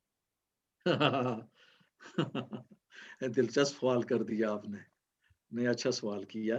پہلی بات یہ ہے کہ لوگوں کی اپنی اپنی فکر ہوتی ہے کہ وہ اس کو کسی نہ کہیں سے وہ جوڑ دیتے ہیں, اس لیے کہ یہ ایک ایسی طالبان کے لیے فتح تھی جو ناقابل تصور تھی ان کے لیے بھی اور ان کے مخالفین کے لیے بھی. تو جیسا کہ میں نے عرض کیا کہ یہ ہماری عادت ہے, خصوصاً پاکستان میں جذباتیت باقی عالم اسلام سے کچھ زیادہ ہے, تو ہمارے ہاں لوگ بہت اونچی سروں میں بات کرتے ہیں. تو ان میں سے یہ ایک ہے. تشبیہ کوئی آدمی کہیں سے بھی دے سکتا ہے اس لحاظ سے. تو اس کے اندر میرا اپنا خیال یہ ہے کہ یہ مکمل تشبیہ نہیں ہے. نبی علیہ الصلوۃ والسلام کا مقام اور ان کا لشکر اور فتح مکہ یہ بات بالکل الگ ہے. لیکن اس سلسلے میں خود امریکہ کی غلطیاں ایسی تھیں, پھر اس کچھ دوسرے تاریخی عوامل ایسے تھے کہ جنہوں نے مل کر طالبان کو فتح سے ہمکنار کیا, مگر یہ ایک وقتی فتح ہے. اصل فتح اس وقت ہوگی جب طالبان اپنے وعدوں کو پورا کریں گے اور ان پر پوری طرح کھڑے ہوں گے, تو اس وقت ان کی فتح ہوگی. اور انہوں نے خود بھی کہا ہے کہ جب ہم پوری طرح کامیاب ہو جائیں گے نظام کو قائم کرنے میں, اپنے وعدوں کو پورا کرنے میں, تو تب ہماری فتح ہوگی. میں سمجھتا ہوں کہ ایک فریق جو اصل فریق ہے, جو بات وہ خود کہتا ہے ہمیں بھی وہی کہنی چاہیے کہ وہ جس انداز میں بات کرتا ہے اس میں بڑی سنجیدگی ہے. دوسری بات, وہ پرائی شادی میں عبداللہ دیوانہ والا مسئلہ یہ ہوتا ہے, جو یہ ہماری عادت ہے. اس میں میری مراد یہ ہے کہ ہم اپنی زبان کو چھوڑ کر, اپنے کلچر کو چھوڑ کر دوسروں کے کلچر پر ہم فخر کر رہے ہیں. پاکستان میں خود ہمارے جو اردو کے چینل ہے وہ حقیقتاً انگلش کی عظمت کو قوم کے ذہنوں میں بٹھانے کے لیے قائم کیے گئے ہیں. وہ کوئی اردو نہیں بول رہا ہے یا نہ ان سے کوئی یہ چیز ہمارے سامنے آتی ہے. ہمارے جو ڈرامے ہیں وہ باہر کے کلچر کو پروموٹ کر رہی ہے دوسروں کے. تو میری مراد یہ ہے کہ پاکستان کے پاس سب کچھ ہے, وسائل ہیں, اس کے پاس نظام ہے, بہترین زبان ہے, بہترین کلچر ہے. اگر اس کو صحیح طور پر اختیار کر لیا جائے تو اس سے امریکہ ہماری تقلید کر سکتا ہے. یہ میں جذباتی بات نہیں کر رہا. ہم جیسے لوگوں کو تکلیف اس وقت ہوتی ہے جب ہمارے پاس آب حیات ہے, یعنی زندگی کا پانی, وہ ہم نے روک رکھا ہے اور دوسرے کے پانی کو پینے کے لیے ان کے گھاٹ پر ہم جاتے ہیں. وہ عام پانی ہے, ہمارے پاس آب حیات ہے, ہمیں آب حیات خود بھی پینا چاہیے اور دوسروں کو بھی دینا چاہیے. تو یہ میری مراد اس سے یہ تھی. ڈاکٹر صاحب میں نے بات تو بڑی آپ کی سنی, اور طالبان کا یہ سارا جو بات ہے وہ ٹھیک ہے, فتح وغیرہ کی ہم بات تو کرتے ہیں, لیکن ریئلزم تو ہم جو ہوتی ہے وہ ہم لوگ تو انالیسس کر سکتے ہیں کہ جو انہوں نے کیبنٹ جو ہے وہ اناؤنس کی ہے, اور کیا وہ کیبنٹ اس قابل ہے کہ وہ افغانستان کو آگے لے جا سکے. ایک ایسی کیبنٹ کو اناؤنس کرنا کہ جس میں سراج حقانی جیسے کنٹروورشل فگر ہو اور اس کو انٹیریئر منسٹری بھی دے دی جائے, اور اس کے علاوہ اور بھی موسٹ وانٹڈ پیپل ہوں, تو آغاز تو میرے خیال میں بہت برا ہے. آپ دیکھیں اگر اس اپنا کیا کہتے ہیں, اگر انہوں نے غلطیوں سے سمجھا ہو تو وہ تو ٹائم ول ٹیل, لیکن میرا خیال میں تو start based on the cabinet announcement is a very bad start. یہ چیز جو ہے یہ اسٹارٹ جو ہے نہ ان کو کوئی انٹرنیشنل اپروول دلانے میں مدد کرے گا, اور نہ ہی ان کو کیا کہتے ہیں کوئی اپنا نہ ہی ان کی گورنمنٹ کو کوئی کریڈیبلٹی دلانے میں مدد کرے گا. سٹارٹ سے تو یہی ظاہر ہوتا ہے انٹیریئر منسٹری سے راج حقانی کے پاس ہونے سے کہ آئی ایس آئی کے ایک مطلب کیا کہتے ہیں نمائندے کو انہوں نے ایک طرح سے افغانستان کی انٹیریئر جو ہے وہ ساری جو ہے وہ نمائندگی دے دی ہے. اب اور اوپر سے وہ بھی بندہ کہ جس کو ایف بی آئی میں اپنا کیا کہتے ہیں ایف بی آئی اور یو ایس اے نے اس کو ڈیزگنیٹڈ ٹیررسٹ کیا ہو, اس سے نہ کوئی یہ ان لوگوں کو کوئی فائنینشیل سٹینڈنگ ملے گی, اور دوسرا سب سے بڑی بات یہ ہے کہ there is a very very big likelihood کہ انٹیریئر سول وار جو ہے وہ دوبارہ سٹارٹ ہو سکتی ہے, بیکاز ابھی سے باتیں آ رہی ہیں کہ اپنا کیا کہتے ہیں 3 گروپ بن گئے ہیں, کندھار گروپ بن گیا ہے, حقانی گروپ بن گیا ہے, اور تیسرا وہ جو گروپ وہ جو ایک اور علاقہ ہے اس کا وہ بن گیا ہے. یہ تو میرے خیال میں خوابوں کی باتیں ہیں, لیکن ابھی جو دوسری سب سے بڑی چیز نظر آ رہی ہے کہ جب آپ نے اپنی آرگنائزیشن میں اپنی پہلی بات تو یہ کہ کیبنٹ جو ہے پیتھیٹک چوائسز ہیں, اس میں کوئی ایسا بندہ نظر نہیں آ رہا کہ جس کو گورنمنٹ کرنے کا پتا ہو اور اس کو پتا ہو کہ کنٹری کو رن کس طرح کرنا ہے, سوائے اس کے ہتھیار اٹھانے کے. دوسری بات کنٹروورشل فگرز ہیں. تیسری بات یہ ہے کہ اپنا کیا کہتے ہیں ابھی تک کوئی ایسی چیز یا ڈائریکشن نظر نہیں آ رہی کہ افغانستان کو اکنامکلی کس طرح چلائیں گے. اب یہ تو ٹھیک ہے کہ ہم خوابوں کی باتیں تو کر سکتے ہیں, لیکن میرا خیال میں طالبان کی گورنمنٹ نے بہت ہی برا سٹارٹ کیا ہے, خاص طور پر جو کل کیبنٹ جو آئی ہے اس سے لگتا یہی ہے کہ کوئی تیاری نہیں ہے اور کوئی اپنا منصوبہ بندی نہیں ہے کہ جنگ کے بعد جو ہے وہ افغانستان کو کیسے چلانا ہے. باقی ٹائم ول ٹیل. شکریہ. تھوڑا سا آپ کی بات سے سلائٹلی میں اختلاف کروں گا, اگرچہ آپ کی بات میں وزن ہے. طالبان کے اندرونی طور پر کچھ مسائل ہیں, ان مسائل یا چیلنجز کے تناظر میں اس کیبنٹ کو دیکھا جائے گا, اور یہی وجہ ہے کہ ان کی گورنمنٹ بنانے میں اعلان کرنے تک تاخیر ہوئی ہے. ضرورت سے زیادہ تاخیر کی وجہ یہی تھی کہ ان میں بہت سے گروہ ایسے ہیں کہ جو یہ چاہتے تھے کہ خصوصاً گلبدین حکمت یار کے کچھ لوگ ہوں, حکمت یار خود ہو جائیں. عبداللہ تو خود نہیں ہو سکتے, لیکن ان کے کچھ حضرات, حامد کرزئی کے کچھ افراد کو لیا جائے. گلبدین خود بے شک ہوں, کیونکہ وہ کافی ان کے قریب رہے ہیں اور ان کا انداز بھی ان کے قریب رہا ہے, لیکن اس کی مخالفت بھی بہت زیادہ تھی ان دوسرے گروپوں کی طرف سے, اور حقانی کو آگے لانا اور اس کو وزیر بنانا اس کی مخالفت بھی تھی اندرون خانہ. ان میں یہ باتیں ہوئی ہیں, لیکن ان کے چیلنجز ہیں کہ اگر وہ ان کو نہیں لاتے تو ایسی ناراضگی پیدا ہوتی ہے کہ آپس میں طالبان کی خانہ جنگی کہیں شروع نہ ہو جائے. تو اس سے بہتر یہ ہے کہ بعض اوقات جو وقت کی ضرورت ہوتی ہے اس سے سامنے رکھا جائے. اب مجھے ذرا مکمل کر لینے دینا, آپ کی طرف آ رہا. یہ ان کے اندر کے مسائل ہیں, یہ آپ کی اس بات سے اتفاق کرتا ہوں, یہ بہت بڑے چیلنجز ہیں. یہ اگر وہ صحیح راستہ اختیار نہ کیا تو وہ آپس میں جس کا آپ نے اشارہ کیا ہے سول وار کا, وہ ہو سکتی ہے. یہاں تک میں آپ کے ساتھ قائل ہوں, اللہ کرے کہ یہ نہ ہو. لیکن جو کیبنٹ ہے, جو آپ نے سوال کیا ہے کہ آیا یہ آگے نظام چلا سکتی ہے یا نہیں, میں یہ سمجھتا ہوں کہ اگر وہ ایک نقطہ میں حذف مجھے یاد نہیں رہا کہ طالبان اس وقت یہ کریں کہ مغربی طاقتیں یہ چاہتی ہیں, خصوصاً امریکہ بھی, کہ وہاں پر جو برین ڈرین ہے, قابل لوگ ہیں, وہ سب کے سب وہاں سے نکل جائیں, اور بہت زیادہ وہ انہوں نے نکال بھی دیے ہیں. طالبان یہ کرم کریں اپنے اوپر ملک پر بھی کہ وہ ان لوگوں کو روک لیں, ان کو مراعات دیں, کیونکہ یہ ایسے لوگ ہیں جو ان کو حکومت چلانے میں مدد کر سکتے ہیں. اس میں کچھ نہیں کہہ سکتا اس وقت. یہ جو کیبنٹ ہیں, جو وزراء ہیں, ان میں اہلیت کتنی ہے. ممکن ہے کہ یہ چلا سکیں کیونکہ ماریں کھائی ہیں, کچھ نہ کچھ تجربہ ہو, اور اگر نہ ہو تو پھر وہ اپنے ساتھ ایسے لوگوں کو رکھیں. اور جیسے کہ میں نے پہلے بھی عرض کیا کہ جیسے انہوں نے ایئرپورٹ کے لیے چلانے کے لیے قطر اور ترکی سے مدد مانگی ہے, تو حکومت چلانے کے لیے پاکستان سے رجوع کر سکتے ہیں, ترکی سے رجوع کر سکتے ہیں. اور میں نے پہلے عرض کیا کہ بہت سے معاملات ایسے ہیں کہ یہ باعث امریکہ اور یورپ میں مسلمانوں کے اہم ترین سکالر ہیں, ان کو بلا لیں, وہ کافی مدد کر سکتے ہیں. اگر اس طرف وہ آ جائیں تو ان کی حکومت چل سکتی ہے. لیکن یہ معلوم نہیں, ابھی تک ہم کچھ نہیں کہہ سکتے, قبل از وقت ہے کہ آئندہ کیا ہوگا. ہم دعا ہی کر سکتے ہیں کہ اب اللہ ڈاکٹر کرے کہ صاحب بہتر ہو. جی. بات یہ کہ ہمیں یہ دیکھنا چاہیے کہ 3 ہفتوں کے اندر ان کی تیاری کیا تھی اور وہ کیا چیز سامنے لے کر آئے. میرے نزدیک تو جو کل کیبنٹ آئی ہے ہائیڈ لائنز پہ مشتمل ہے. انہوں نے اپنی خانہ جنگی کو صرف اس وقت جو ہے وہ اپنا وقتی طور پر اس کو کنٹرول کرنے کی کوشش کی ہے. لیکن یہ جو کیبنٹ ہے کیا اس کو انٹرنیشنل ایکسیپٹنس مل جائے گی؟ اس سے سوال ہی پیدا نہیں ہوتا کہ ویسٹ جو ہے ان کو اس کیبنٹ کے اوپر ایکسیپٹ کر لے. دوسری بات یہ ہے کہ اگر برین ڈرین کو روکنا ہے تو برین ڈرین کو جو قابل لوگ ہیں ٹیکنوکریٹس کو سامنے لانا ہے. ایک اسٹیٹ بینک جو ہے جہاں پر جو ہے اس وقت فلو جو آف منی جو ہے وہاں پر اس وقت اس طرح ہے کہ بینکوں کے باہر قطاریں لگی ہوئی ہیں. آپ ایک مولوی کو اور ایک ان پڑھ آدمی کو یا بالکل ایک ایسے آدمی کو جس کو اکنامکس کا پتہ نہ ہو اسٹیٹ بینک کا گورنر لگا دیں. فائنانس منسٹری ایسے بندے کو دے دیں جس کو فائنانس کا پتہ نہ ہو. اس طرح جو ہے اس طرح ملک جو ہے وہ نہیں چلتے.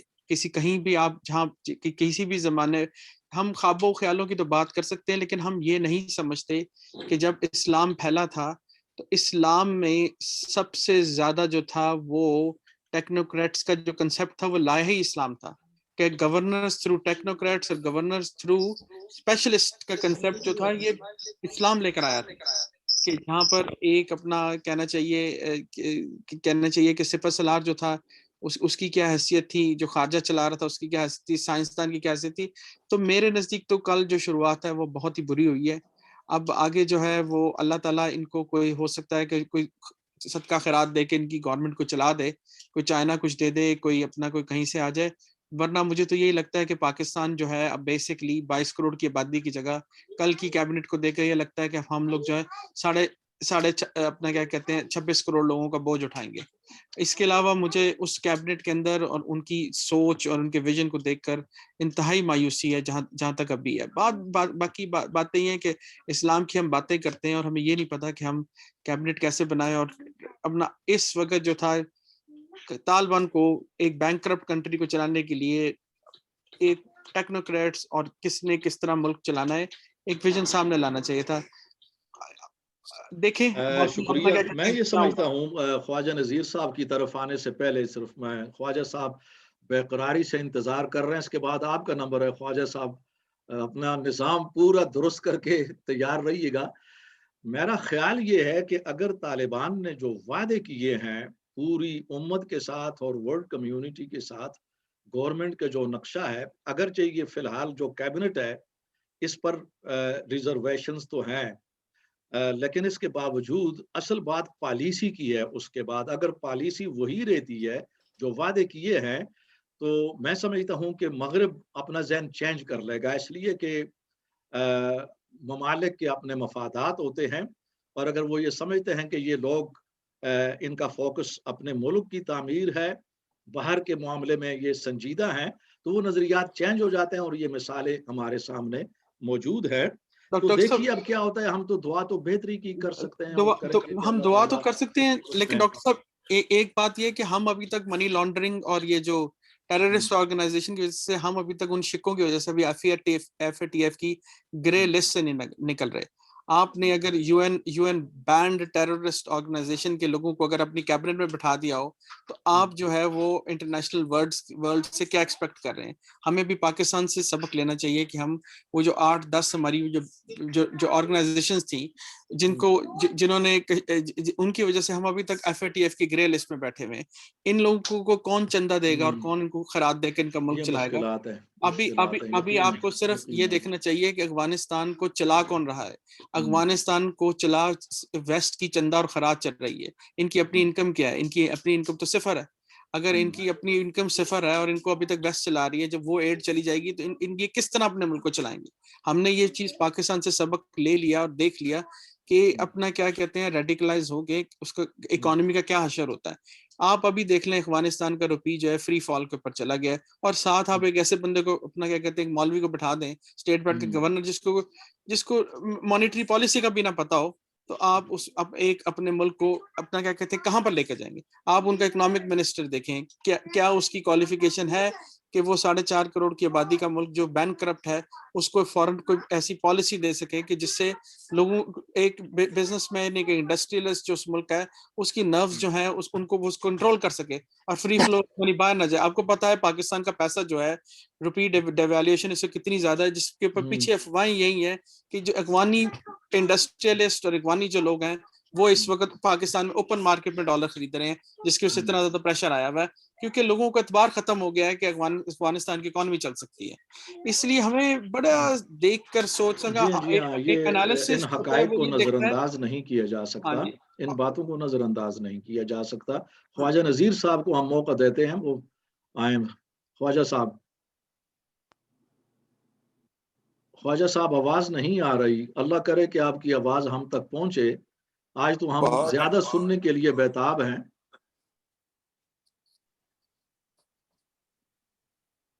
جی آ رہی ہے جی؟ ہاں اب آ گئی ہے. جی جی اب آواز پوری طرح آ گئی ہے. جی اب بہتر ہے کچھ؟ جی جی ہاں بالکل، آپ جاری رکھیں، شروع کریں. ڈاکٹر صاحب پہلی بات تو یہ آپ کا جو پنچ لائن جو ہے نا آپ کے سارے بہت ہی خوبصورت کہنا چاہیے اور انداز میں کہ جذباتیت جو ہے وہ سب سے خطرناک ہے. حالانکہ جذبہ جو ہے وہ بہت ضروری ہے اور وہ جذبے سے آ رہی چیز جو ہے نا وہ آپ کو کامیابی کی طرف نہیں لے جا سکتی. ہمیں جو ہے وہ افغانیوں کو یا طالبان کو فل کریڈٹ دینا چاہیے. یہ 2-3 نیگیٹو چیزیں جن کو ہم میگنیفائی کر رہے ہیں اور ہم چاہ رہے ہیں کہ جی چند دنوں میں وہ بہت آئیڈیل حکومت بنا دیں، وہ پاسبل نہیں. اب مجھے یہ ہے کہ جی اکانومی ابھی اس سٹیج پہ تو امن سب سے زیادہ ضروری ہے جس میں وہ کامیاب ہیں. پاکستان اتنی دیر سے لگا ہوا ہے اور وہ اپنی کامیابیاں کیا کہنا چاہیے ناکامیوں میں اضافہ کر رہا ہے، اور دوسری طرف ہم افغانیوں سے یہ توقع کر رہے ہیں کہ جی چند دنوں میں وہ معجزہ دکھا دیں. انہوں نے ایک سپر پاور اب اور اس سے پہلے دوسری سپر پاور نہتے ہونے کے باوجود، میں لفظ نہتا اس لیے کہہ رہا ہوں، پہلے تو چلے اسٹنگر وغیرہ تھے، ان کو تو کسی دوسرے ملک نے مدد نہیں دی. یہ بہت بڑی کامیابی ہے and we must pay full tribute to them. Number 2 کہ ہم مسائل کو مغرب کی نظر سے دیکھنے کے عادی ہیں. مغرب جو ہے وہ مطلب اپنا نظام کیوں تھوپے؟ میں کوئی حق نہیں رکھتا کہ جی میامی بیچ پہ جو ہے وہ نیم لباسی ختم کر دیں. اسی طرح ان کا کوئی حق نہیں ہے کہ وہ افغانیوں کو کہیں گے جی عورتوں کی آزادی کا نام اس وقت صحیح ہوگا جب وہ برقع اتار دیں. یہ باتیں جو ہے نا ہم اپنی، میں سمجھتا ہوں کہ یہ ہماری جو ہے بالکل غلط اپروچ ہے. ان کو اپنے طریقوں سے، اور یہ کوئی بات نہیں ہے کہ جو وہ جاہل ہیں. اکبر اعظم بہت بڑا جاہل تھا، حیدر علی بہت بڑا جاہل تھا، ٹیپو سلطان جاہل تھا.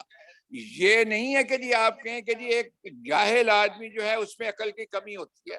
He can just use. یہ آج کل تو دنیا کسی سے بھی جو ہے وہ اپنی مدد لے سکتی ہے، ٹیکنالوجی میں بھی لے سکتی ہے. اسلام جب میں یہ ریفرنس جو ہے وہ غلط ہے کہ جی ہم ٹیکنالوجی، اسلام جو ہے ٹیکنالوجی کے ذریعے پھیلا ہے. نو، لاسٹ ٹائم بھی یہ بات ہوئی اور آپ نے بھی بلکہ جو ہے وہ جلندری کی نظم دے کر کے کہ بھئی وہ بدر میں ان کے پاس، دیکھیں رزمیہ شاعری میں کچھ چیزیں ایسی ہوتی ہیں جس میں ایگزیجریٹ کیا جاتا ہے، بٹ ڈزنٹ مین کہ بھئی جنگ بدر جیسا جو مارکا ہے وہ جذبات کے اور جذبے سے جیتا گیا، اللہ کی رحمت سے جیتا. اسی طرح جو ہے ان لوگوں نے بہت بڑی کامیابی حاصل کی ہے. اللہ کرے جس طرح آپ بھی اعتراف کر رہے ہیں، ابھی تک وہ ہم سے زیادہ حقیقت پسند ہے. میں سمجھتا ہوں پاکستانیوں سے زیادہ حقیقت پسند. And we must support them.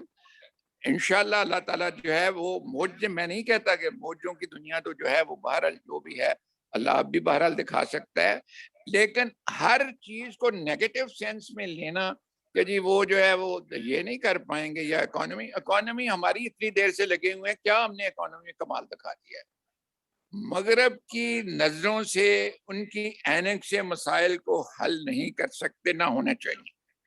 وہ جو ہے نا کہ وہ سفالے ہند سے جامو سبو پیدا کر، وہ اپنے ٹھیٹھ جو ہے نا کہنا چاہیے، جو دیسی شراب جسے کہنا چاہیے نا، اس سے جو ہے وہ مزہ لینا چاہیے. یہ نہیں ہے کہ جی ہم کہیں کہ جی ہاں جب تک وڈکا نہیں ہوگی تو تب تک ہمارے مسائل نہیں ہوں گے. We must have full confidence, اور اس میں ان لوگوں کو سپورٹ دینی چاہیے. اس اسٹیج پہ ان کی جتنی مدد ہو سکتی ہے کرنی چاہیے. آپ نے بہت سارے حقائق جو ہیں جو چھپے ہوئے تھے، حمید گل والے اور یہ اپنا سیمن احمد قاضی والے، اب اگر وہ ایڈمٹ کر رہے ہیں اور اعتراف کر رہے ہیں تو we must salute them. Let us wait. یہ چند دنوں کی ابھی بات ہوئی ہے، اس چند دنوں میں ہم کہیں کہ جی وہ ماڈل کانسٹیٹیوشنل اسٹیٹ بن جائیں گے یا ڈیموکریٹک اسٹیٹ بن جائیں گے، ایسی کوئی بات نہیں. آپ نے ایران کی مثال دی ہے، اللہ کرے کہ وہ ایران والی مثال جو ہے وہ اب لوگوں نے قابل قبول بنا لیا ہے نا کہ بھئی ہاں یہ بھی ہو سکتا ہے. Let it be. مایوس نہیں ہونا چاہیے. اور آپ کی وہ بات جو ہے جذباتیت سے مسئلے حل نہیں ہوں گے، لیکن جذبے کو برقرار رہنا چاہیے. جذبہ از ویری امپورٹنٹ. صحیح ہے، دونوں میں بہت بڑا فرق ہے. یہی ہے میرا کچھ ویوز جو ہیں وہ، اور میں آپ سے نہیں اللہ تعالیٰ کرے کہ جو آپ نے تبصرہ کیا ہے یہ اللہ اسے درست ثابت کرے. ہوتا یہ ہے کہ بعض اوقات یہ بھی ہر آدمی کو حق ہوتا ہے نا کہ جو کیبنٹ سامنے آتی ہے، جو معاملات ہیں جیسے کہ سلمان نے بات کی ہے، تو ان کو بھی نظر انداز نہیں کیا جا سکتا. اور بہتر یہ ہے کہ ایسی باتوں کو ان تک پہنچنا چاہیے، کیونکہ یہ بات بڑی اچھی بات یہ ہے. آپ نے بھی یہ ذکر کیا ہے کہ ہمارے مقابلے میں وہ زیادہ اس وقت سنجیدہ بھی ہیں اور حقیقت پسند بھی ہیں. اور یہ معمولی بات نہیں ہے کہ جنہوں نے کہا کہ ہم ماضی والے نہیں ہیں اور ماضی کی غلطیاں نہیں دہرائیں گے. یہ معمولی بات نہیں ہے. ڈاکٹر صاحب ابھی تو حالت جنگ میں ہیں، وہ ابھی بھی حالت جنگ میں ہیں. حالت جنگ میں وہ آئیڈیلزم جو ہے کہ جی وہ بہت مطلب کہنا چاہیے سلیکٹو قسم کے صحیح لوگ جو ہیں وہ آ جاتے ہیں. ابھی تو ان کو امن قائم کرنے کی سب سے زیادہ ضرورت ہے کہ امن سے ہی قائم ہو جائے. اور کوئی سوال کسی بھائی کا؟ میں ایک کامنٹ سمجھے یا جو بھی ہے، اس وقت آپ سب لوگوں نے نوٹ کیا ہوگا کہ ویسٹ کے جتنی حکومتیں ہیں ان کے وزیر خارجہ پاکستان کا رخ کر رہے ہیں. پچھلے ہفتے میں کم از کم 6 ریاستوں کے، یو کے، اٹلی، اسپین، سوئٹزرلینڈ، جرمنی، فلاں، یہ وہ ہر ایک کا بندہ وہاں پاکستان پہنچ رہا ہے، کیونکہ ان کو پتا ہے کہ پاکستان کا کافی انفلوئنس ہے ان پہ. دوسری بات یہ، چائنا اور رشیا جو بیکنگ کر رہے ہیں اصل میں طالبان کی، وہ بے وقوفی کے طور پہ نہیں کر رہے. ان کو پتا ہے کہ ان کے مفاد میں ہے کہ یہ جو گوادر سے سڑک نکال کے وہ رشیا تک لے کے جانا چاہتے ہیں اور دوسری وسطی ریاستیں جو ہیں ان تک، اس میں بہت بڑا ٹریڈ کا فائدہ ہے چائنا اور رشیا کا ایز ویل ایز پاکستان کا. تو یہ جو حکومتیں ہیں یہ ان کو نہ صرف گائیڈنس پرووائڈ کریں گی بلکہ ان کی مدد بھی کریں گی اس میں، اور ان کی ڈیولپمنٹ کریں گی. ان کا جو انفراسٹرکچر ہے وہ ٹھیک کر کے دیں گی. اور چائنا چاہتا ہے کہ وہ انویسٹمنٹ کرے کیونکہ اس کے پاس اتنا پیسہ ہے، they need to spend it somewhere. اور اس میں ان کا ڈیول پرپس ہے، ان کا پیسہ بھی انویسٹ ہوگا اور ان کی رائیں بھی کھلیں گی. تو اس لیے میں اتنا کیا کہنا چاہیے کہ فکر مند نہیں ہوں. یہ بجا چیز ہے کہ پچھلے ہفتے انہوں نے یہ جو گورنمنٹ اناؤنس کی ہے، it may not be perfect, لیکن these are early days. ان کو جو چانس ملے گا، جو ہدایات ملیں گی، وہ اپنے آپ کو کریکٹ کریں گے اور انشاءاللہ they'll be fine. درست ہے. یہ تو ہماری بھی تمنائیں دعائیں یہی ہیں. اور جو آپ نے بات کی ہے صابر صاحب، جو مستقبل کا نقشہ ہے، خدا کرے ایسے ہو. یہ معاملات ہیں، یہ پوزیٹیو پوائنٹس ہیں جو ہیں. ڈاکٹر صاحب اس میں ضمنی طور پہ میں بتاؤں، ابھی یہ جو ہمسایہ ملکوں کے انٹیلیجنس چیفز ہیں ان کی ملاقات جو ہے ابھی میٹنگ ہوئی ہے، کل ہوئی ہے. مصیبت یہ بنی ہوئی ہے کہ انڈیا اور ایران کی انٹرسٹ بھی جو ہیں بہار پہ جتنی انویسٹمنٹ انڈیا نے کیا اس کا بیڑا ہرات کے ذریعے تو ان کی جو ہے وہ شروع بھی ہو گئی تھی کہ بھئی یہاں اس سے تجارت کریں. وہ انویسٹمنٹ ان کی جائے, سی پیک ان کے سر پہ سوار ہے. اب یہ وہ چیزیں ہیں جو مطلب اگر رشیا اور جیسے آپ فرما رہے تھے ابھی میرے ساتھی کہ ان لوگوں کے مفاد میں ہے کہ بھئی یہ ایسے ہی نہیں ہے کہ بھئی وہ جو ہے انہوں نے تو کیبنٹ پہ اعتراض نہیں کیا چائنا نے یا دوسروں نے, بھئی let them at this stage ابھی تو امن قائم کرے نا. اگر یہ ملک آگے بڑھتے ہیں اور یہ ڈیزائن جو ہیں جو مطلب انڈیا اور دوسرے لوگ ایون یو اے ای وغیرہ کے تھے ان کے درمیان اگر یہ ایک اقتصادی رابطہ قائم ہو جاتا ہے تو افغانستان میں چھپے ہوئے خزانے اتنے ہیں کہ اللہ کرے کہ اگر یہ صحیح راہ پہ ہیں تو افغانستان انشاءاللہ فیوچر میں بہت اچھا مستقبل رکھتا ہے. ہاں شرط وہی ہے جو آپ کہہ رہے ہیں, جذباتیت کی بجائے حقیقت پسندانہ رویہ اختیار. جی بس اللہ تعالیٰ کرے کہ ایسا ہی ہو اور پوری دنیا کے لیے جو ہے نا یہ تبدیلی باعث رحمت ہو, تو ہم یہ دعا کرتے ہیں. ایک چیز اور ڈاکٹر صاحب کہہ دوں کہ لیتھیم آج کل کی نئی دھات ہے. جتنے انجینئرنگ کے اسٹوڈنٹ یہاں بیٹھے ان کو پتا ہے لانگ لائف بیٹریز جو ہیں وہ لیتھیم سے بنتی ہیں. امریکنز نے ہزاروں ٹن لیتھیم افغانستان سے لے کے گئے, اس کے باوجود اتنا زیادہ لیتھیم موجود ہے افغانستان میں کہ وہ پوری دنیا کو سپلائی کر سکتا ہے اور اس میں اتنا پیسہ کما سکتا ہے جو کہ انبلیویبل. یہ صرف ایک چیز میں کہنا چاہتا تھا, اس کے علاوہ کئی اور چیزیں افغانستان. صابر صاحب سب سے زیادہ جو ضروری چیز ہے نا, جو ہر چیز آتی ہے نا وہ لیڈرشپ سے آتی ہے. جی ویسے تو ہمارا theoretically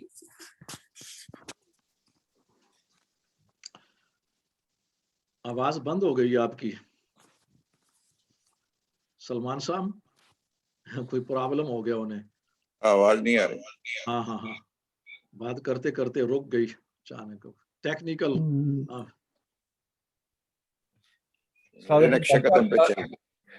Can't rely always on the electronic system.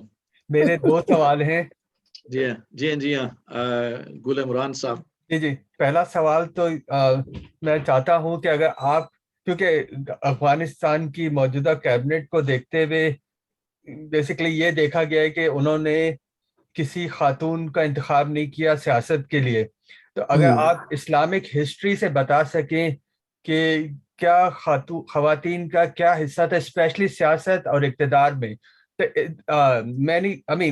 جہاں تک تعلیم میں اور اس طرح تو کافی سارے ریفرنس ہیں, لیکن سیاست اور اقتدار میں اگر اسلامک ہسٹری سے اگر آپ بتا سکیں کہ خاص طور پہ طالبان کے لیے بھی مشورہ ہوگا کہ what they can learn from Islamic history to include women in the politics.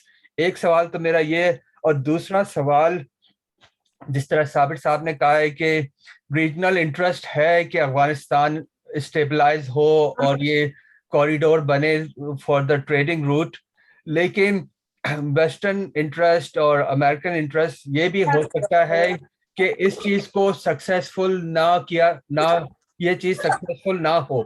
تو یہ لوگ ملک سے تو نکل گئے ہیں, لیکن they can try to destabilize country and region, اور اس کا نقصان پاکستان کو بھی ہوگا کہ اگر افغانستان میں خانہ جنگی ہوئی تو پاکستان میں اکنامک برڈن آئے گا through refugees, اور پاکستان جو بیئرلی اس وقت اپنے قدموں پہ نہیں کھڑا, پاکستان اس پہ پھر سے اکنامک ڈپریشن آ جائے گا, اور پاکستان ہمیشہ کی طرح every 10 years there is a new incident in Pakistan جس سے پاکستان 10 سال پیچھے چلا جاتا ہے. تو یہ I can see that possibility also کہ پاکستان پہ پورے ریجن کا اکنامک فیلئر کا ڈیزائن بھی ہو سکتا ہے just to destabilize this region. یہ بھی ہو سکتا ہے. شکریہ, آپ نے جو پہلا سوال کیا ہے خاتون کے حوالے سے انتخاب میں, میں یہ سمجھتا ہوں کہ خواجہ نذیر صاحب کی اس بات سے مجھے اتفاق ہے کہ ابھی بالکل آغاز ہے اور ہنگامی حالات ہیں اور حالت جنگ میں ہے, جنگی کیفیت جو ہے نا وہ اصل جنگ ختم ہو چکی ہے مگر جنگی کیفیت باقی ہے. ان حالات میں فوری طور پر جو بھی کیبنٹ سامنے آئے گی وہ ہنگامی حالات کی پیداوار ہوتی ہے, وہ نارمل حالات کی نہیں. یعنی ابھی ان پر 3-4 سال نہیں گزرے یا 1 سال یا 1.5 سال نہیں گزرا, تو ابھی یہ تو اس لیے یہ انتظار کرنا پڑے گا. وہ اس بات سے شاید غافل نہیں ہے, مستقبل میں وہ ہو گئے. ہمارے ہاں بھی جو ایسی صورتحال میں جو کیبنٹس ہوا کرتی ہیں, پاکستان کی جو پہلی کیبنٹس تھی یا ہماری تاریخ میں اگر آپ دیکھیں, آپ نے تاریخی حوالے سے سوال کیا ہے, تو اس میں خواتین ایڈوائزر تو رہی ہیں لیکن بہت آگے نہیں آئیں یا ان کو آگے نہیں لایا گیا اس وقت کے کلچر کے حوالے سے. تو ہم اس کو فی الحال یہ ٹو ارلی اگر ہم کچھ کہیں, اٹس ٹو ارلی ٹو سے, فی الحال انتظار کیا جائے چونکہ حالات ابھی پوری طرح سنبھلے نہیں ہیں اور وہ اس مقام پر نہیں پہنچے. دوسری بات ڈاکٹر جو صاحب وہ آپ نے قائم ایک مقام کا لفظ خانہ استعمال جنگی کر ہو رہے ہیں. سکتی ہے, شاید امریکن اپنے مفاد کی خاطر کچھ نہ کچھ کریں, ممکن ہے کہ وہ کریں گے, لیکن میں سمجھتا ہوں خانہ جنگی کے کچھ امکانات نہیں ہیں. خانہ جنگی اس وقت ہو سکتی تھی جب یہ لوگ جو گلشہر کیا نام ہے پنشہر والے شہر والا یہ مسعود مکمل احمد طور پر مسعود میدان میں ہوتے اور ان کا جو افغان آرمی دھڑے وہ مقابلے میں ہوتے, جیسے کہ افغانستان میں پہلے خانہ جنگی تھی وہ احمد شاہ مسعود اور شمالی اتحاد, وہ بہت مضبوط لوگ تھے. یہ ان سے بہت مختلف ہیں اس وقت پنشہر, جو کہ ظاہر ہے کہ اس وقت وہ نہیں ٹھہر سکے.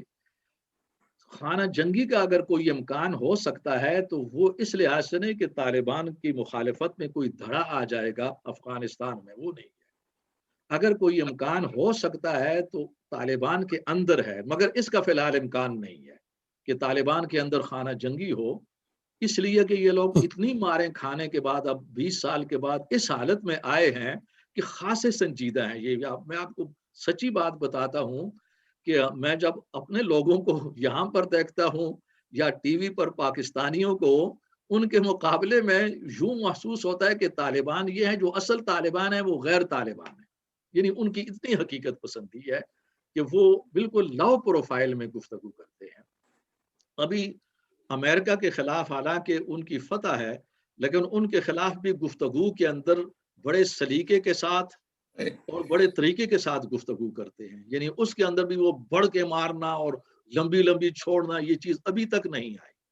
اور یہاں کے لوگوں نے بھی اس پر تبصرہ کیا ہے, یہ یہاں مغرب کے اندر بھی, یعنی اس چیز کو فی الحال انہوں نے بیسٹ اور اچھے معنوں میں لیا.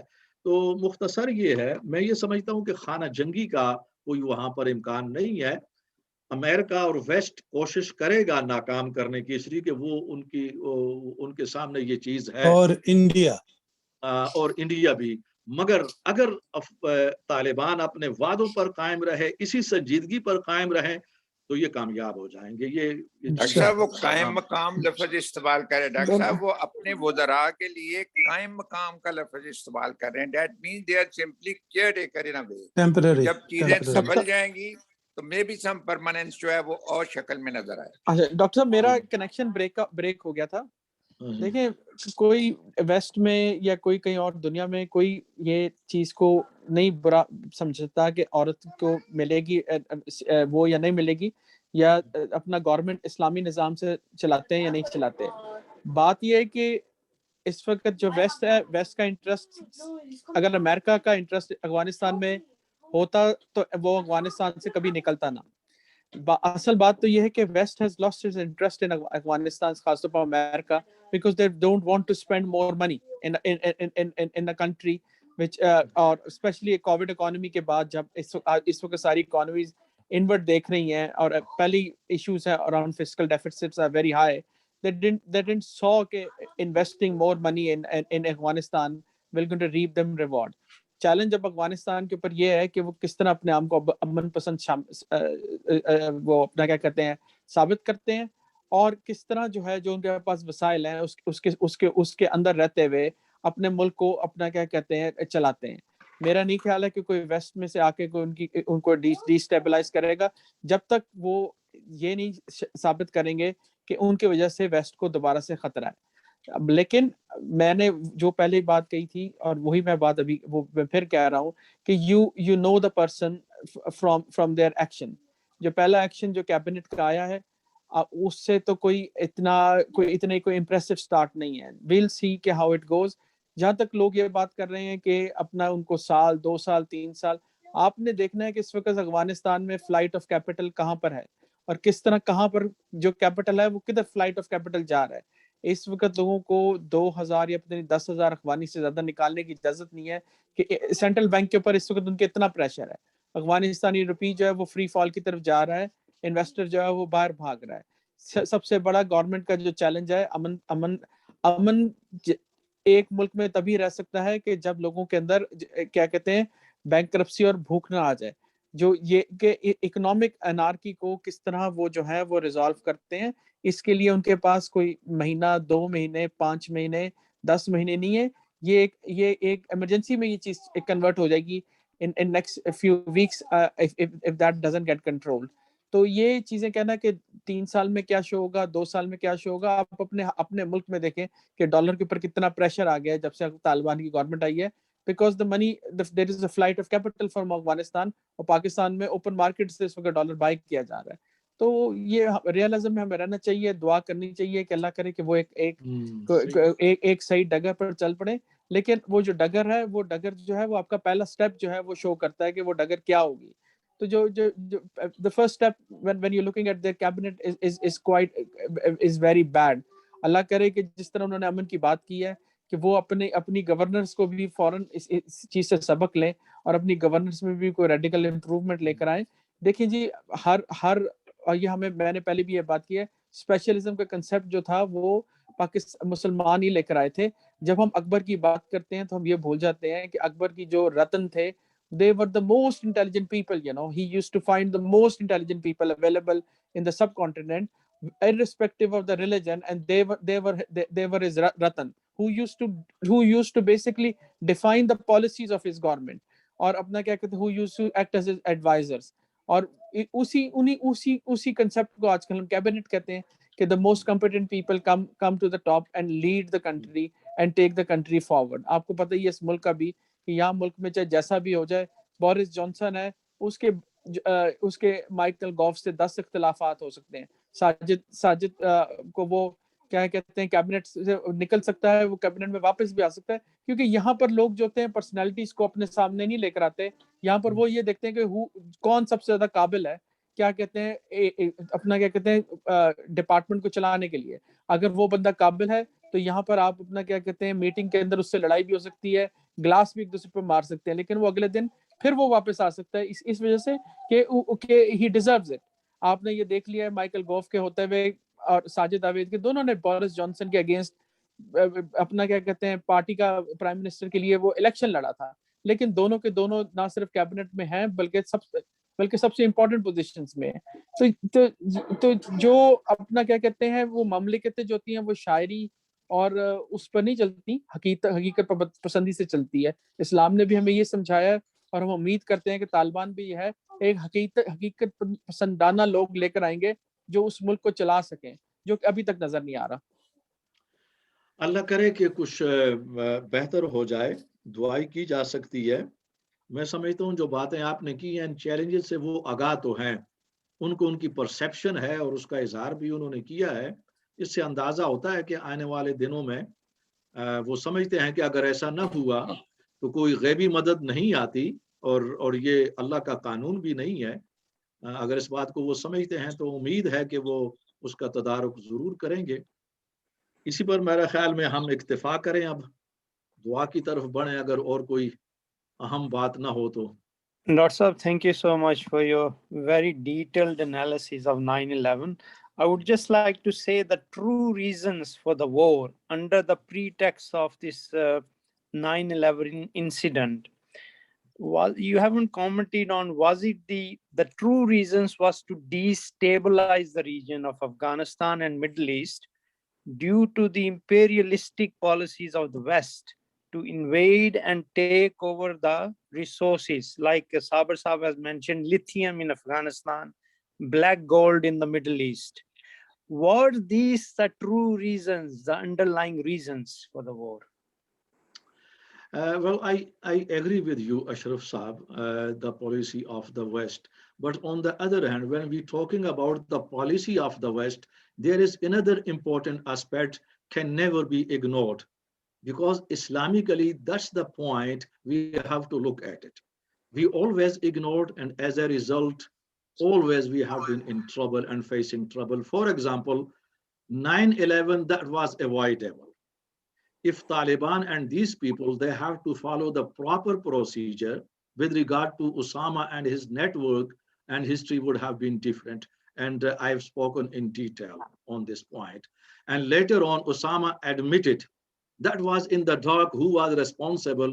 Later on, after 3 years in 2004, and he disclosed everything about his network, and they were planning to destroy Twin Towers, this and that's everything that's exposed later on.